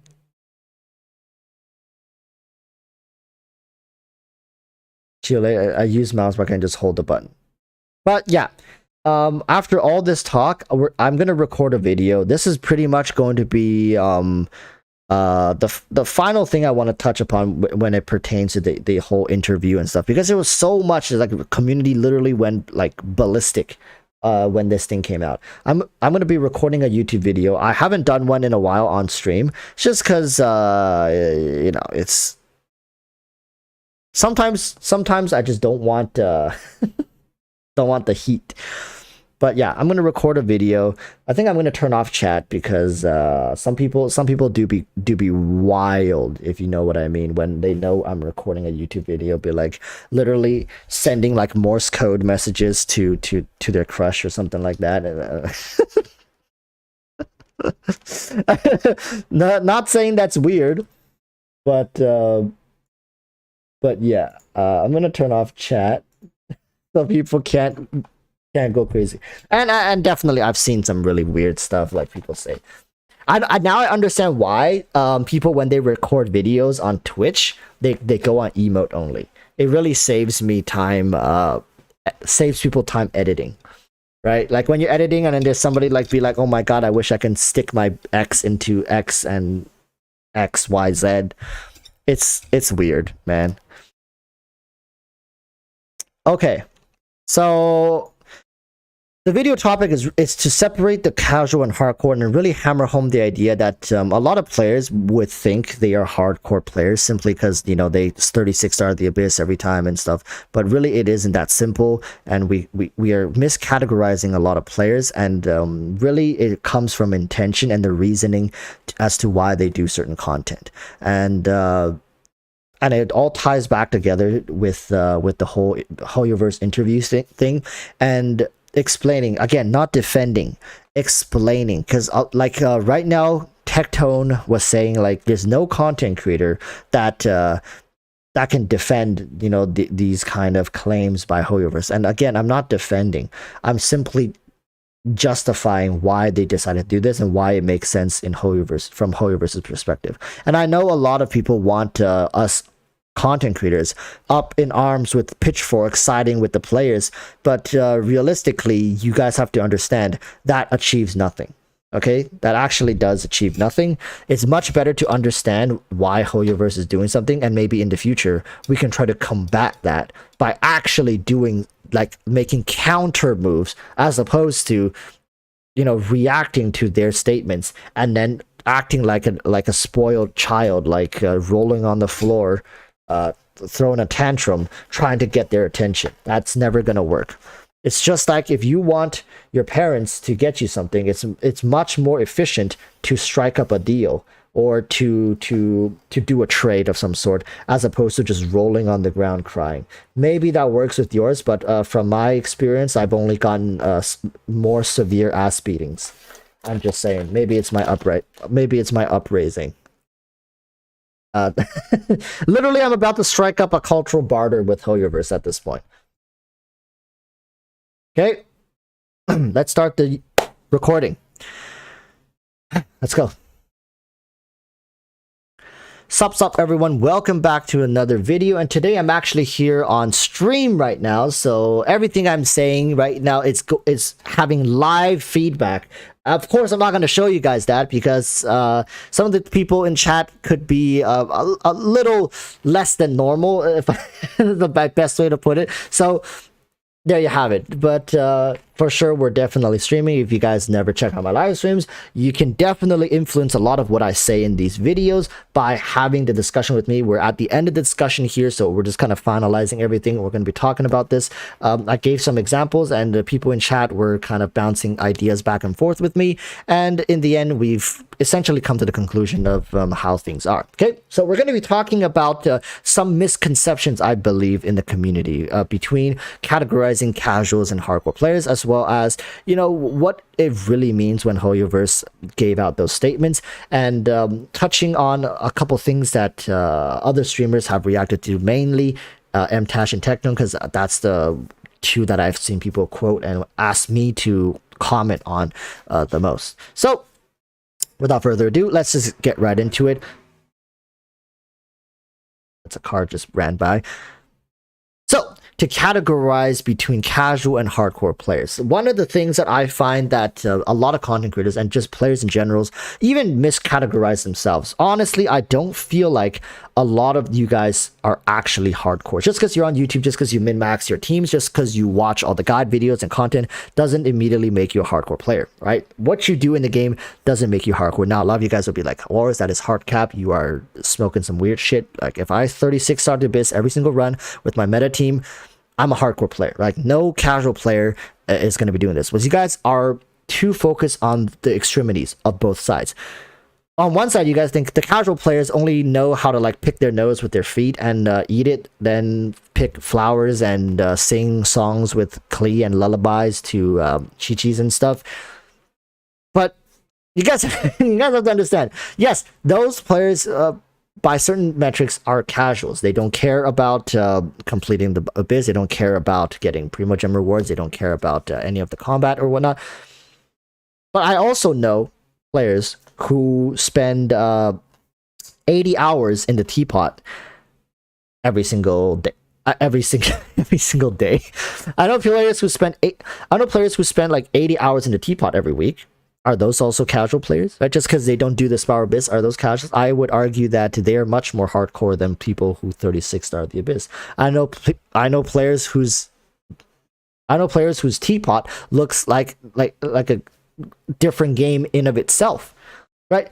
Just because you do the Abyss 36 stars and you cleared, you got meta teams going and stuff like that, doesn't immediately make you a hardcore player, right? The contents does not dictate, and what you do in the content does not dictate what type of players you are. And this is what dictates it, okay? It's your mentality towards the game. Doesn't matter if it's for combat or for characters or for lore or anything. Your mentality towards the game will dictate what type of player you are. And with chat, I gave the example of two different players, player A and player B, okay? Player A 36 star the Abyss every single patch, so does player B. Both of them average around 40 hours per patch on the Abyss, or per Abyss iteration, whatever you guys want to think. All right, 40 hours. Player A cleared the Abyss with National and Hu Tao. Player B cleared it with Eula and Yoimiya. Let's just say for patch 3.0, right? That's what they both use. Now, the reason player A cleared the Abyss was because they just wanted the Primogems. They couldn't care less, and their national team wasn't the best. The Hu Tao team wasn't the best, like not the most well built, but they still did it because they looked up a guide and they were like, okay, run the national team is really good, and then run Hu Tao team's good. Look, there, simple enough. They did it, done. Second player couldn't care less for the Primogems. Couldn't care less, right? They are a bit of a spender. They spend money. They can get a bunch of different characters. They actually raise up a bunch of different characters. They do have the national team. They also have a C2 Raiden. They didn't use them. They chose to run Eula and Yoimiya because they now want to build up these characters, especially since they've been ignored sitting in the storage. By definition, all right, player A is not a hardcore player. Now you guys may wonder, like, wait, Walrus, no, player B is not the hardcore player. Like, what you mean? Player B doesn't even care. Well, you see, that's why I think player A isn't a hardcore player. It's because they are caring only because the rewards there are tied to primo gems, right? They're literally making an exchange with HoYoVerse. Now, player B, this psychopath, is willingly put himself through this piece of content without even caring about whatever the hell the rewards are. And this is where we have a problem, is that player A is heavily incentivized to clear the content. They're the kind of players who will look up all the guides, they've optimized all the things because they're driven by primo gems. Because primo gems will eventually lead them to their savior and salvation, waifu A or waifu B, right? That's why they're doing it. Their end goal is like so far ahead. They have to exchange their time into abyss clears into primo gems, which then eventually translates into waifus. Player B is really doing this because they actually care. They actually care about clearing it with Eula and Yoimiya. Now, once again, then I ask you, is player A more hardcore or is player B? I think player B is more hardcore, right? And this is where we kind of get the whole thing wrong. Just because you 36-star the business, you have to understand why you're doing something, okay? And this is the thing that I think a lot of people don't understand. It's that there's a very disproportionate amount of player A even to player B. So let's not even continue to mention the rest of the players who don't even touch Spiral Abyss, right? I think HoYoVerse fully understands if they want to release a new piece of content, any similar resemblance to Spiral Abyss, maybe not similar to Spiral Abyss, maybe just combat-based endgame that requires you to fight difficult enemies, right? To fight enemies, they have to associate that with rewards. And looking at it currently, even the amount of casual players, I'm going to start calling player A, the one with the national and Huta team, I'm going to start calling them casuals. Even the casual players are starting to partake in the Abyss less and less, meaning that the rewards associated with Abyss is not enough to incentivize these players to continue clearing it. And that's not even talking about the whole bunch of other players who refuse to touch the Abyss to begin with. Now, when Tectone said, hey, why don't we just make new content? And I think players don't even want rewards. Like, no rewards. Just make new combat content with no rewards. Realistically, thinking from the masses of the player side, do you think player A is going to go now to this new content, clear it for no rewards?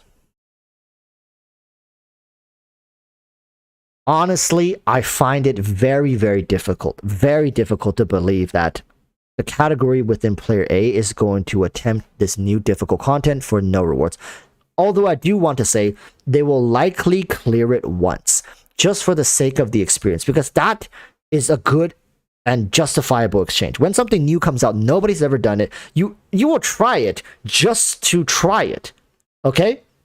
And once you clear it, then that thing loses all meaning and purpose once there are no rewards. Maybe the first clear has rewards, so you get double, right? You're like, oh my god, I get to experience something new and claim rewards for it. And then once you've done it once, never again. No more rewards, right? Tectone was saying people would do it even with no rewards. Like, oh, we would do it even with no rewards. But that's what I'm saying. Player B will do it. Player B, the psychopath, the crazy person would do it. Like, they would put in 40 hours every Abyss iteration, or maybe more than that. I know somebody in chat was saying they run every single day Spiral Abyss with a different team. I'm not calling people out or anything. I'm just saying, like, that's a lot of dedication. That is, by definition, a hardcore player, because their intentions and their motivation towards the game is driven by the fact that they just want to play the game. They want to experiment with the game, not because they want primo gems. If you are playing this game, like, honestly, answer me this question. If you are playing the game, looking up guides, and you're like not even going into min-max yourself and figure all the intricacies out, studying the game, learning the game, clearing puzzles by yourself, right? Finding all the Animoculus, Geoculus by yourself. You look up guides for everything. Are you really a hardcore player? That's like saying if you go into an exam unprepared, and then you just look over to the next person and you copy every single one of the answers, right? You see what I'm saying? Like, are you hardcore? Like, would people be like, oh my god, that guy, like, oh my god, that guy is hardcore. Like, look at him go. No, nobody's gonna call you hardcore. You went in, you copy to the person next, you copy the answers from the next person next to you. There's nothing hardcore about that. Okay?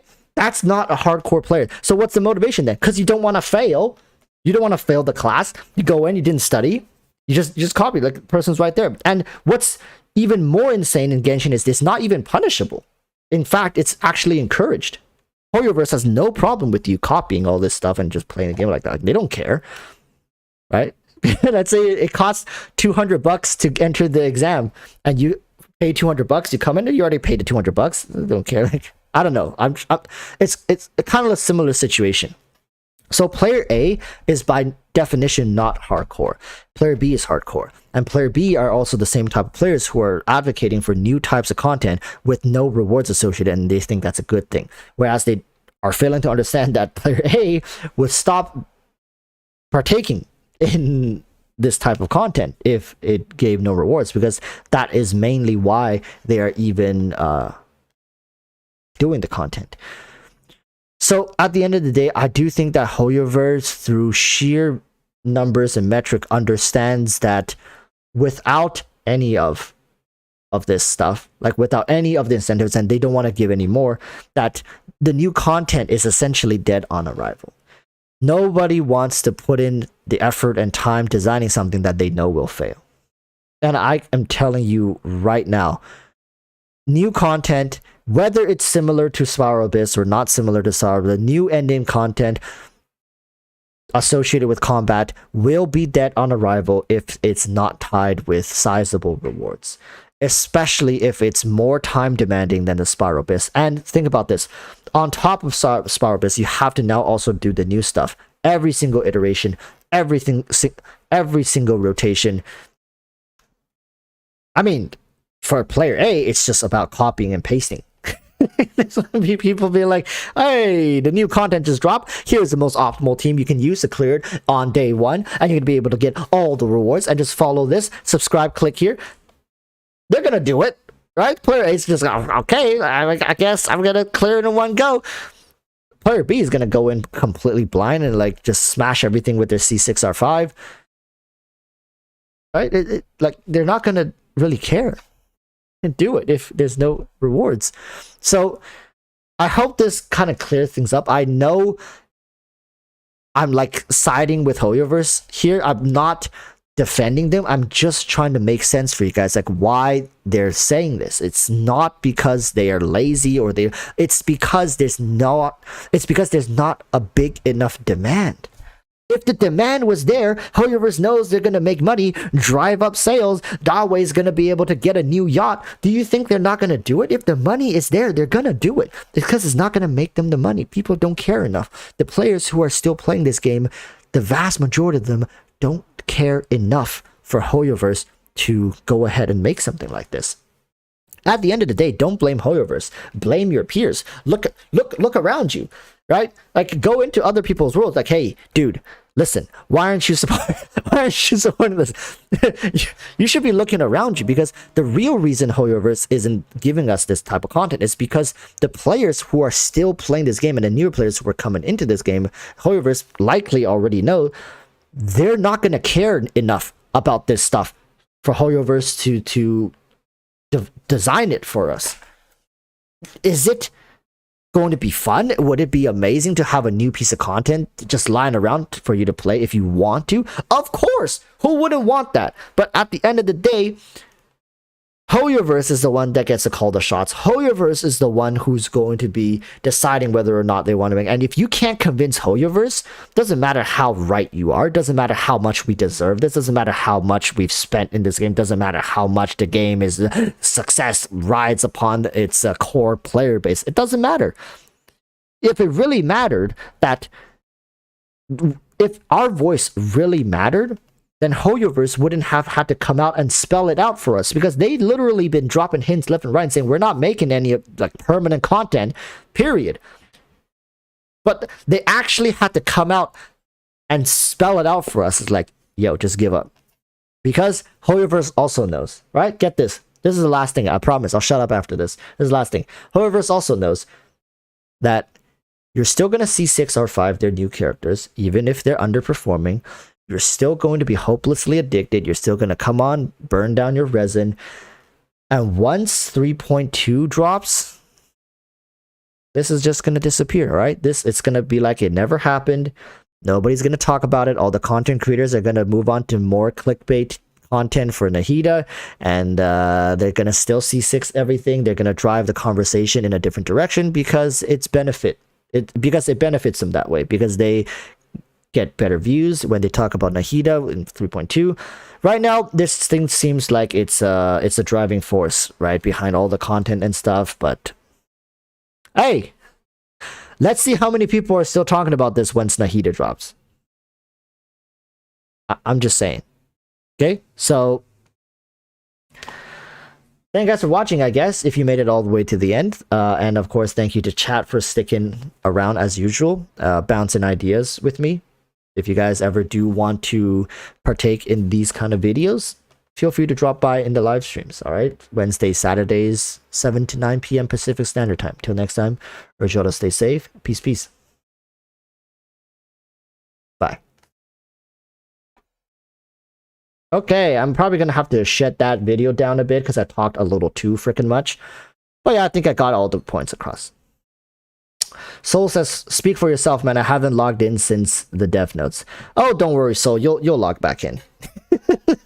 It's like to Hoyoverse, I think they are fully aware that this is going to piss some people off. But it's like when you get mad at your children and you scold them, you send them to their room, and then the kid's like, I hate you. I don't ever want to talk to you ever again. And then they throw their tantrum, run to your room. You're just like, okay, they'll come out when they're hungry for dinner. It's like, it's pretty much the same situation. Like, Hoyoverse, for the most part, knows most people may be upset, but they're gonna come back when they're hungry, right? it's really it's pretty much like that. At this point, I honestly feel like there's a symbiotic relationship for a lot of people who play Genshin. Like, they can't live without it, and Hoyoverse is like, okay, we'll see how long you know, you can stay mad for. Add that to your video. No, that's a live stream only experience. So says, I'm not pulling Nilu, she is mid and I hate her. Oh, don't worry, like, you'll be back for some character someday. You'll be back. Hoyoverse knows that. Symbiotic relationship. Yo, Paulus! Oh my god. Wait, Paulus has just taken that joke to the next level. It's a symbiotic relationship. True? Somebody print that on a t-shirt?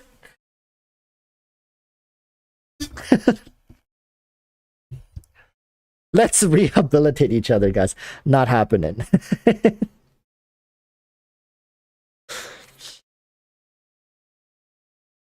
But yeah, I'm gonna have that video out probably tonight or tomorrow. Make that meme now. I'm not much of a meme maker, but this is why I love live streams. Like, things can just spontaneously happen. Crazy. But yeah, that's pretty much where we're at. Yeah. I mean, I think this is going to be the last stream I make talking about it. Again, it's also because next time I stream, Nilu is going to be out, so I'll have something else to talk about.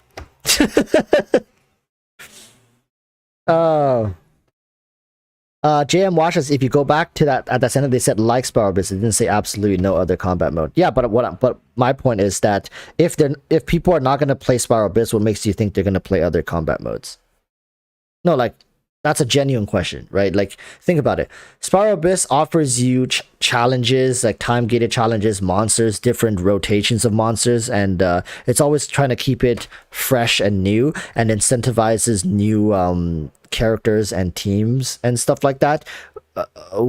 Like, if you make another combat-based thing, like, let's say like I'm just gonna go all full copium and say like grouped boss fights, meaning like the boss is so strong that you require like four players, and then stuff like that. I don't know, like, or like 8 players.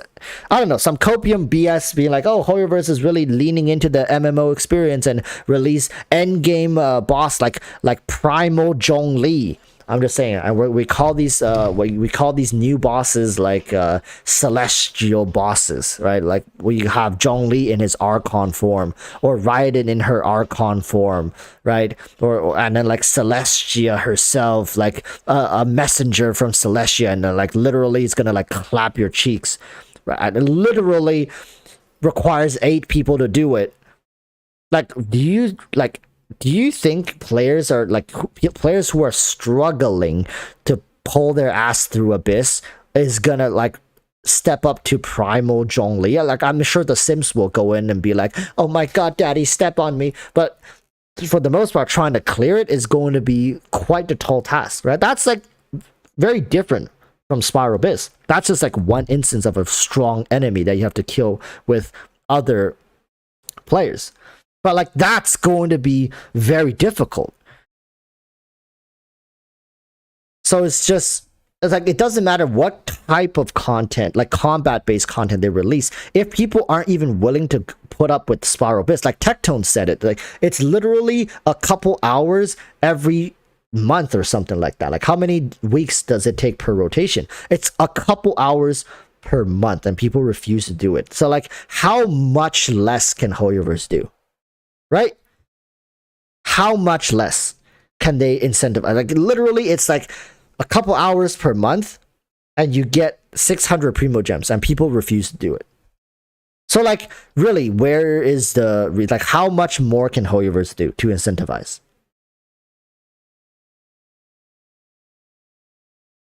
If there is no timer, people will do it. A whole lot more casuals would play Abyss if there is no timer. But to HoYoverse, that's like too easy, right? Like, they're just basically giving away free Primo Gems.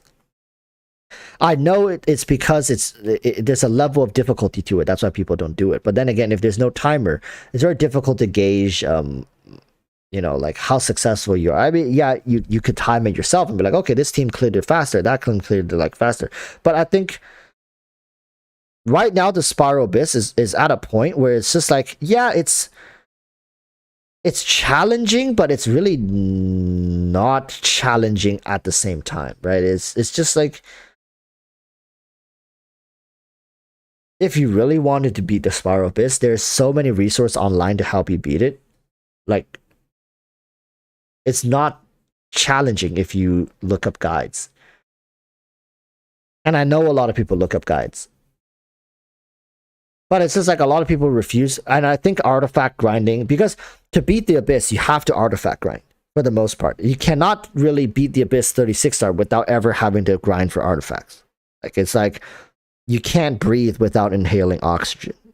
Like, it's synonymous. And grinding for artifacts, it's another huge tall task to ask players to do. Does that make sense? Like, I remember Beluga-chan was willing to try the Spiral Abyss, but she refused to grind artifacts. Because a lot of people don't know artifact main stats and substats. Like, you guys might think, okay, let me tell you guys something. Do you know why HoYoverse put in this button here? You guys know why they did this? It's because so many people play the game without watching guides and interacting with the online content. HoYoverse straight up just decided to build this into the game. Because people were not researching this themselves, HoYoverse decided just to build it into the game themselves. Like, you guys have to look at these features and ask, like, why did HoYoverse do this? Why? It's because Hoyoverse realized a lot of players are struggling with the content because they're straight up just like gutting themselves by building the like terrible artifact. Some people will be like, "Oh my god, Eula, you're wearing so little armor." Like, and that big Hilitroll has a huge axe, right? That Metatroll has huge axe. Oh my god, your thighs are exposed. I need to get you some defense, girl. Let's go triple defense so this way you don't get scratched and don't get like scratched on that beautiful face of yours. Like, you guys think I'm memeing, but literally there are people who build like that. They're not going to research. They just be like, "Oh my god, I don't want my Eula to die. That would break my heart. I put so much into her. Like, I like my Eula is level 69, right? Like using my best 3-star weapon, and I can't have her die. I need to get her more defense." So Hoyoverse straight up was like, "Okay, you know what? Let's just tell them what other people are building." And now they're like, "Oh my god!" So everybody who plays Eula are building building attack, physical damage, crit rate. Wait, but what if she dies? It's like, who's HP? Oh my god, is it better to build HP than defense? And like when they roll substats, that's just up to them to figure it out. Like, honestly, it's, I know I'm exaggerating a little bit here, but I'm honestly telling you guys, a lot of players, like if I just left Beluga Chan alone and let her to go build her own character, she probably will have like attack, and maybe like I don't know, crit damage, and her crit rate is gonna be like 7%. I know my Eula is kind of scuffed right now because I don't have all this stuff. Where's my cup? You know what? I'll show you guys. Somebody was, god damn it, where are all my Eula pieces? Physical. I think it's here. Yeah, why is it on Tignari? Like, this is so weird. Like, why do we not have here? Okay. I think this should be it. I think this is my Eula. 43,191. Is this it? I think it is. Yeah. Marcus Bullock said, "Damn, so all them guide videos people make are basically a minority. That feels kind of bad, man." Okay, I also heard Tectone say like, "But the guide videos get like hundreds of thousands of views. Like, so that's like, there's no way we're the minority." Hundreds of thousands of views, like in like amongst like what, like 10 million players across the world. That's as minority as you get, my friend. Like, I mean, Ziox is what's Ziox averaging for views? But like, honestly, I'm curious. Like, really, you guys think, how many players do you guys realistically think plays Genshin on global? Like, do we have that number? Like, Genshin Impact global player count.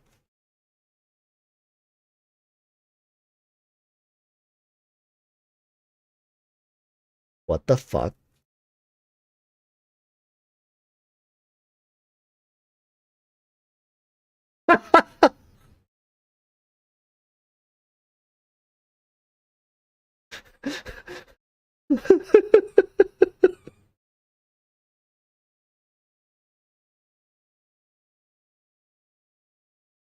Fuck me, dude.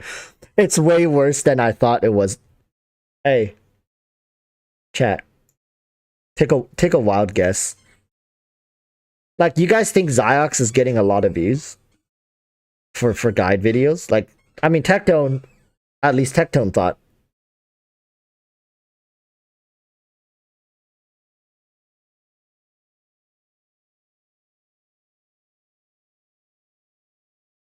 $63 million average monthly players, and all-time peak is 8.4 million.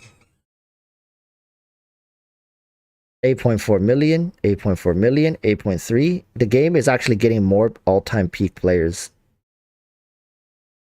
8.2. So at peak, we have 8.4 millions, and I'm guessing this is what? Across all servers, is it? Or just... I don't know. 63, that's like average monthly players. Okay, that's average monthly. So we should be looking at this all-time peak. Right? All-time peak, we are sitting at around 8.4. So tell me again, right? Really tell me again. How is, and how many views is Ziox getting? Let me just, I mean, Ziox is what? The biggest guide guy, right? Like for guides and like meta and stuff like that. Sino got 502,000 views. Released 10 days ago, right? 502,000. Tignari got 529,000. Hazel got 555,000. I mean, 500,000 something is around what you would expect. And when he makes videos that are talking about like guide, like, so he has a video saying trying the biggest whale account I've ever seen. You know what? I should just show you guys. It's like, why am I watching it by myself? Okay. Get rid of this, get rid of this. So, oh, the screen is kind of zoomed in here, but okay. So when he makes more casual content right here, trying the biggest whale account, it gets 1.1 million views. You guys see that? So it means a lot of people are watching content and consuming content, like more, but when he just makes meta content, like even on YouTube, meta content versus more like casual just consumption content, like trying the biggest whale, like nobody, like, it's not about meta anymore. This is just like for entertainment, right? He can get up to 1.1 million views, and that was 4 months ago. So right now, like, he's averaging about 500,000, right? So then again, look at this number and then compare 500,000 to this number.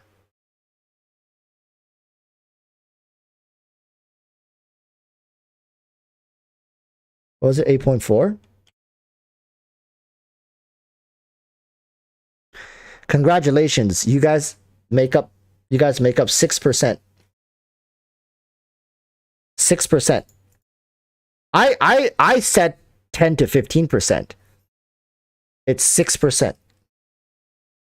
So really, tell me again how Hoyoverse is supposed to balance the game around 6% of the player base. Like, unless you guys have a content creator that's bigger than Ziox that makes guides. A lot of people say, oh, I win to lose. I win to lose. I mean, I don't think I win to lose gets more than Ziox. I honestly feel like Ziox is the biggest there is. Like, he is the biggest. Like, even if we stretch it to 1 million views. If we stretch it to 1 million views, you guys are 12% of the player base. And that's really stretching it, saying 1 million, as you are 12% of the player base. How is Hoyoverse supposed to design content for 12% of the player base? Even if I give you guys 12%, it's much closer to 6% than 12%. Like, just how? I mean, I'm not trying to be unreasonable here. It's just that we take up such a small portion compared to the overall players. Like, if there's a content creator that's, I mean, look at Twanto. Why is Twanto the biggest content creator for Genshin? Like, why is he averaging the most views?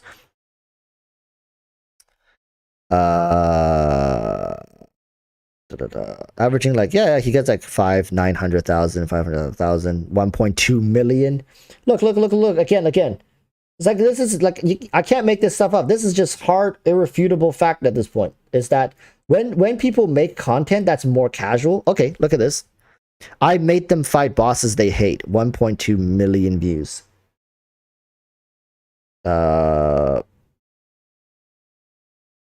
some of the stuff isn't even Genshin. I made 3 people compete for Primo Gem, 600. This is getting more than Ziox. So, like, again, tell me, really tell me, like, how is it that when the biggest creator on the platform is creating non-meta based content, getting like double the views as meta based content, like, how can we then look and say, oh my god, but so many people care about this stuff, when views don't even, like, even on YouTube, you can't even make that statement without being just completely wrong after 2 searches.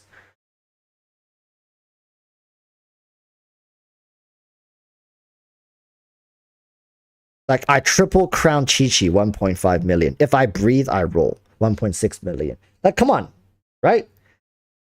It's not... right? It's... you guys like, oh, it doesn't... Like, what do you mean? Literally, it's getting more than what Alex is getting.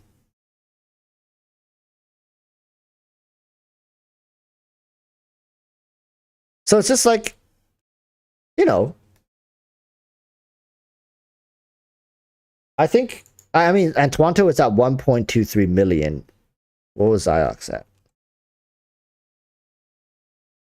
Like 546. Like, just look at their subscriber count. Actually, this is very telltale. Like, this tells the whole story. Pretty much. Yeah. Pretty much how it is. I honestly feel like a lot of people just have problems accepting the reality that they play a very small role in the grand scheme of things.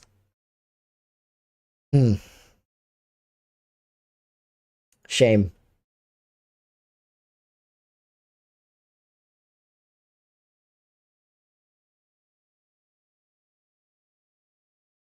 Cappy Coffee says hardcore players make up the community. That's why Hoyo should at least give something as a thank you. But the thing is, I think we also don't understand is that while the community is nice to have, the community is much more of a promotion tool for Hoyoverse than it is like of something that's actually beneficial to Hoyoverse. Does that make sense? The community exists to serve Hoyoverse in a way where like Hoyoverse can mobilize this community to drive more promotions for themselves. But the community itself doesn't really necessarily directly benefit Hoyoverse without Hoyoverse having to like use. It's like a hammer sitting on a table is not really doing anything for you until you take that hammer and hammer something with it. In this case, the community is the hammer, but Hoyoverse still has to utilize the community as a tool to benefit them, right? So at the end of the day, and let me tell you, they're really damn good at doing it, okay? I don't know what kind of like carpenter fucking Hoyoverse is like, but they're damn good at utilizing the community as a marketing tool. Like I sometimes just straight up forget that we're even players. I straight up sometimes feels like a goddamn employee. Where are my benefits, Hoyoverse? Like gotta match my 401k. Do I have dental plans coverage? Do I have medical coverage? It's honestly baffling how good Hoyoverse is at utilizing the community, and to a certain degree, you know, like it is what it is, right? This is their product, their content, and we just willingly chose to create content for them. The cosplayers willingly chose to make the cosplays, put on the cosplays, and go to conventions with those cosplays. Hoyoverse never once forced them to do it, nor are they contractually. I mean, I'm sure there are a few, like for example, the voice actors are contractually hired workers for Hoyoverse, right? Those are contractual. But the cosplayers and stuff, content creators, they all do it of their own free will. Why? It's because there's a huge community here that's fostered by Hoyoverse. No, honestly, like without Hoyoverse, this community would have never came together. Without their product, this community would have never came together. Sure, you know, it's nice to show the community that, you know, they are respected and loved and stuff like that. But when it comes to Hoyoverse and their attitude, it's like we keep memeing saying that this is an abusive relationship, but it really is. Right? Hoyoverse knows they don't need to do anything for you. You'll keep crawling back at them even after the abuse, even if they ignore you, even if they treat you poorly, because they are the ones wearing the pants in this relationship. No, like really think about it. Hoyoverse knows you can't live without Hoyoverse, but Hoyoverse can live without you because you're very replaceable. You're very easily replaceable. The bigger the game, the more power the developer side has than the players.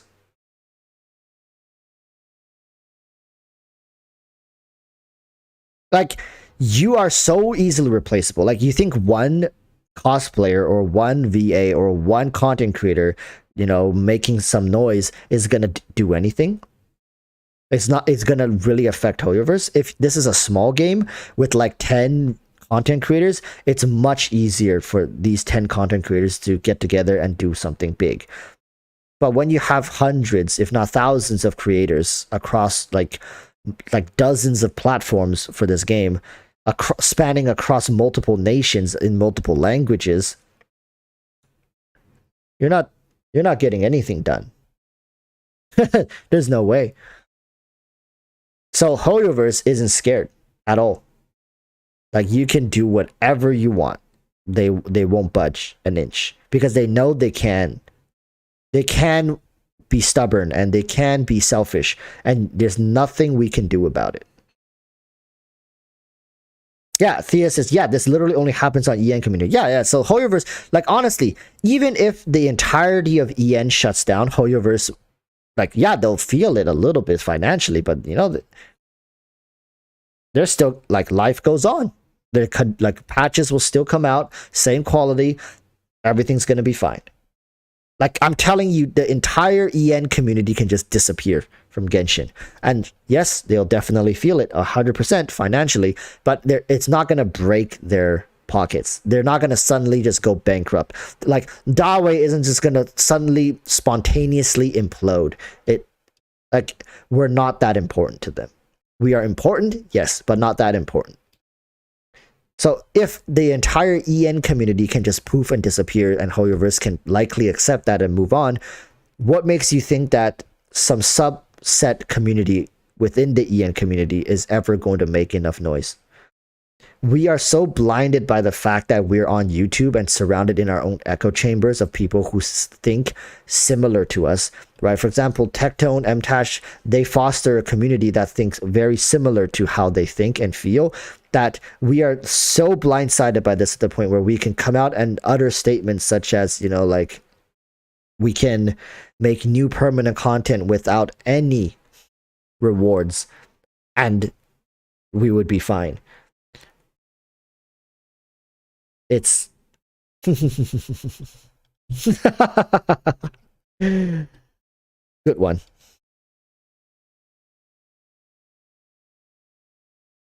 If CN wanted it, they will add it. No, it's not really about wanting it. It's about showing it in the data. If in the data it shows that CN wanted it. Hoyoverse doesn't listen to words. They don't speak Chinese, English. They don't speak this language. They speak data and money. Okay? They speak in the language of the whales. If you want to really communicate with Hoyoverse, you have to show it through the data, which is much harder to fake than, like, language. I can right now sit here and tell you guys, oh my god, I'm going to C6R5 Nahida. I can say that. And Hoyoverse, like, oh my god, you are? But when the data comes through, it's like, oh, this guy who his UID is 1, 2, 3, 4, 5, 6, 7, 8, 9, 10 said he's going to see 6R5 Nahida, but data shows this account did not see 6R5 Nahida. You can't fake data. You can lie and say whatever the hell you want, but data doesn't lie, okay? So that's why Hoyoverse trusts the data, much less than they trust, like, content creators and whatever the hell we say. We say whatever is hot right now.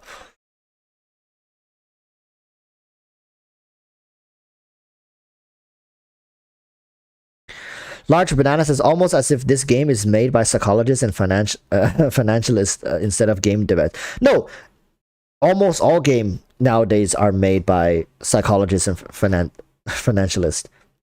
Game devs are just another tool for these companies. When we get mad at developers, you really shouldn't get mad at developers, right? Getting mad at developer is like yelling at the customer support people. Like, what are they going to do about it? They're literally doing it because somebody who writes their paycheck told them to do it.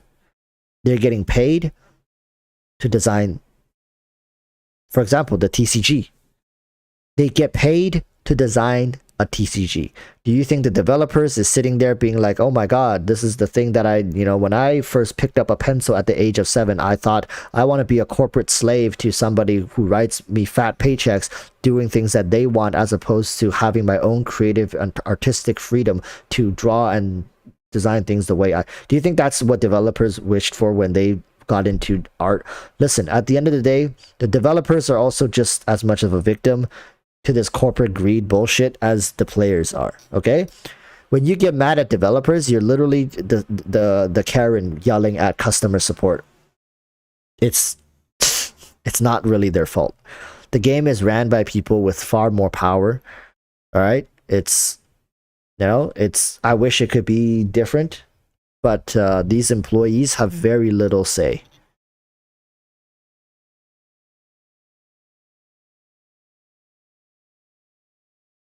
Yeah, they use devs to create an addictive. Yeah, they use the developers. They use these people's art skills, the VA's voice, right? They borrow the voice actor's voice to breathe life into characters. Like Eula without the voice actor's voice is also just an empty shell to a certain degree. It's like adding a soul to the character.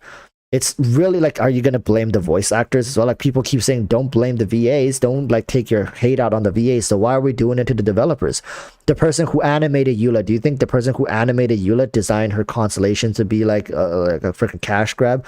Do you think the person who designed the wolf's gravestone was the one who also decided that you're going to get 20 of it before you get your first staff of Homa? Do you think these people are responsible? Like, really, sometimes I know it's frustrating and we need to take our frustrations out on somebody or something, and the developers are just the thing within reach to kind of let it all out. But at times I just wish people were a little more reasonable. Then again, I think the majority of the people that I'm speaking to are like young teenagers, or like in their like mid-teens, 14, 15 years old, and really it goes in one year and out the other. And in some cases, I wonder if it ever even goes into 1 year to begin with. So yeah, I mean, it is what it is. If that's why, like, I think I've already gathered the vast majority of like-minded people in my community. Honestly, I think 52,000 is about the peak number of players that plays Genshin who are like reasonable. Listen, we probably are just as big of a minority. I mean, just as a minority as like the hardcore players within this community, like reasonable people who can see things from both perspective, as opposed to just like strong arm one argument and echo chamber the creator. I want you guys to hold me accountable for everything I say, because I have no problems referencing stuff I've said in the past, even if it's like 1-2 years ago. Going forward, I want to do the same. I'm a hardcore casual. Yeah, we should start saying that. Like, I'm a hardcore casual. I'm not just your average casual player. Psychological manipulation is actually interesting, how they can get people sucked into the game. It's the same thing in casinos as well. Some of this stuff is really disgusting. Like how they spent the money to hire somebody whose entire job is to find mental weaknesses in people so they can exploit it for profit. It's actually disgusting. Sometimes just talking about it makes my blood boil. It's actually just, it makes me physically feel sick that people can just do that and utilize that to line their own pockets. God damn it. It's filthy stuff, man.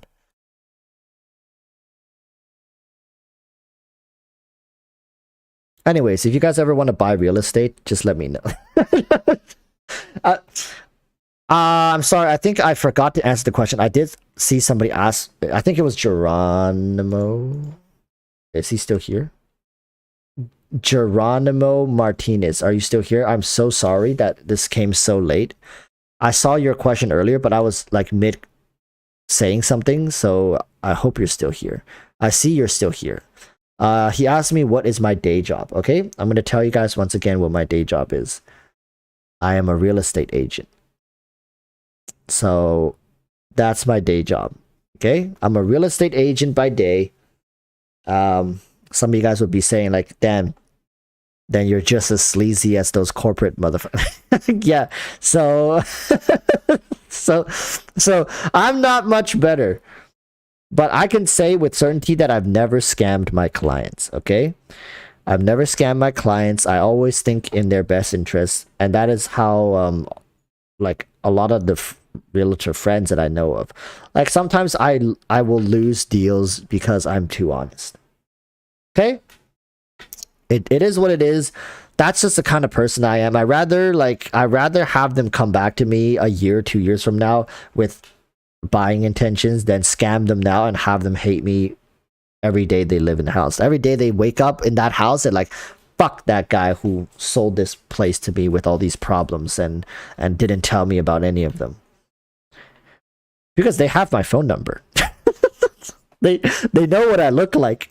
So I'm too fucking paranoid that they're gonna put a hitman on me one day. Because I'm dealing with people who are dropping like $3 million on a house. Do you think they can't like if they've really hated me that much? Do you think at the worst case, like, do you think they don't have the money to take me to court at the very least? Right? Think about it. If a person has millions of dollars to buy a house, like, why would I want to fuck with them? Like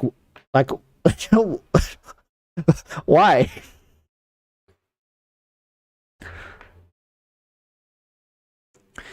Needle Lover says, do they know that you're a content creator? No. No. I don't go up to people and tell them, hey, do you know I make Genshin content? Like, oh, do you know Genshin? Oh, I'm a YouTuber. I don't do that. I don't think any of them knows I make content.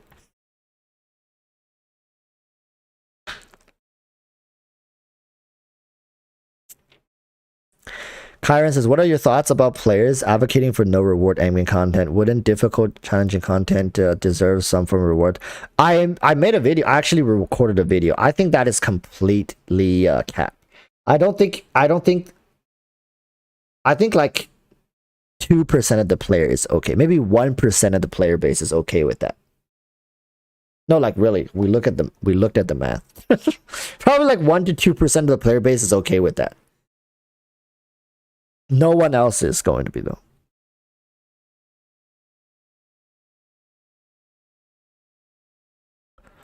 Freezing Frost says they have, but they probably wouldn't care to take you to court since they would gain nothing. No, they can claim damage and they can claim losses. They can make me cover that. For example, right? Sell them a house with some sort of defect in it, and if they figure out that it was due to me covering it up, or they think that I didn't tell them and I knew about it and I didn't tell them about it, they can take me to court. They can take me to court, say like, hey, your honor, this realtor should be paying for like the cost of repairing or the changing this thing because you know, this thing is very obvious, and you know, they should have known. They didn't do their job right, like due diligence. The business, like, they did not fulfill their due diligence and their loyalty towards me as serving as my realtor. They should cover for the damages. And not only that, I have to get a lawyer myself. So not only will I end up having to cover the damages, I also would have to pay my lawyer fees, which, like, why? Like, why don't just, like, be honest? Okay, be honest. Don't be a jackass. Don't be a jackass. Don't be a dick.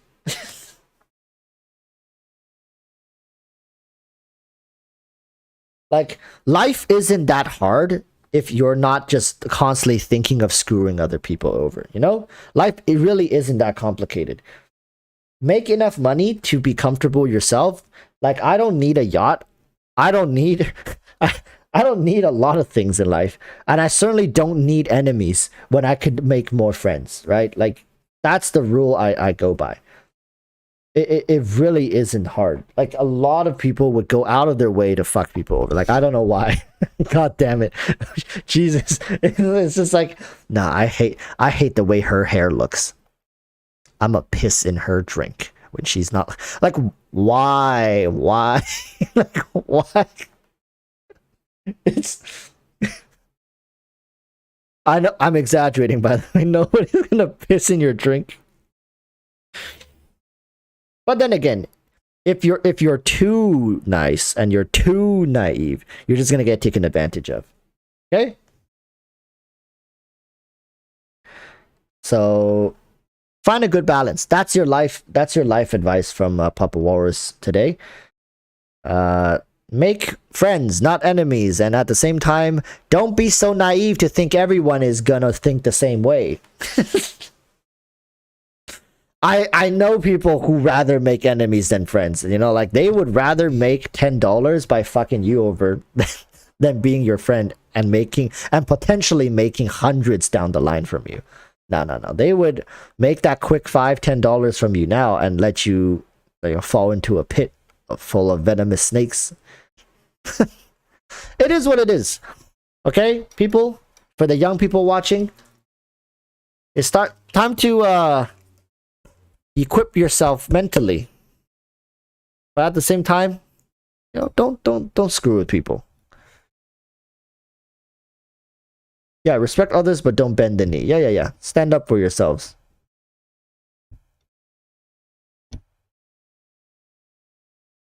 Be neutral, avoid conflict, and don't be overly friendly. Yeah. You don't go out of your way to be friends with everybody, but you shouldn't go around looking for problems and trouble. If you can avoid conflict, you can avoid a potential issue down the line, avoid it. Don't go in there thinking, hey, I'm gonna make a quick $5 here so I can, but I have to fuck this guy over. Trust me, okay? It always comes back, and it comes back 10 times worse. Like, you think you've made $5? No, you borrowed $5, and the interest rate is a whopping 1000%, which is due in about like a couple years from now. So you're gonna end up having to cave out way more than just $5 down the line. Always ends up that way, okay? Always ends up that way.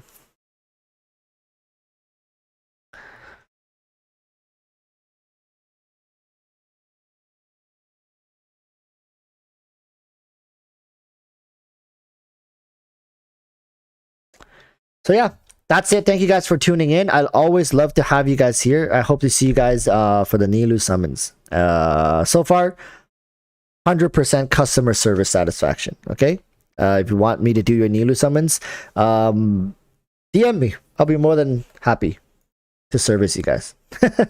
Share some of that luck. Thank you for tuning in, no problem.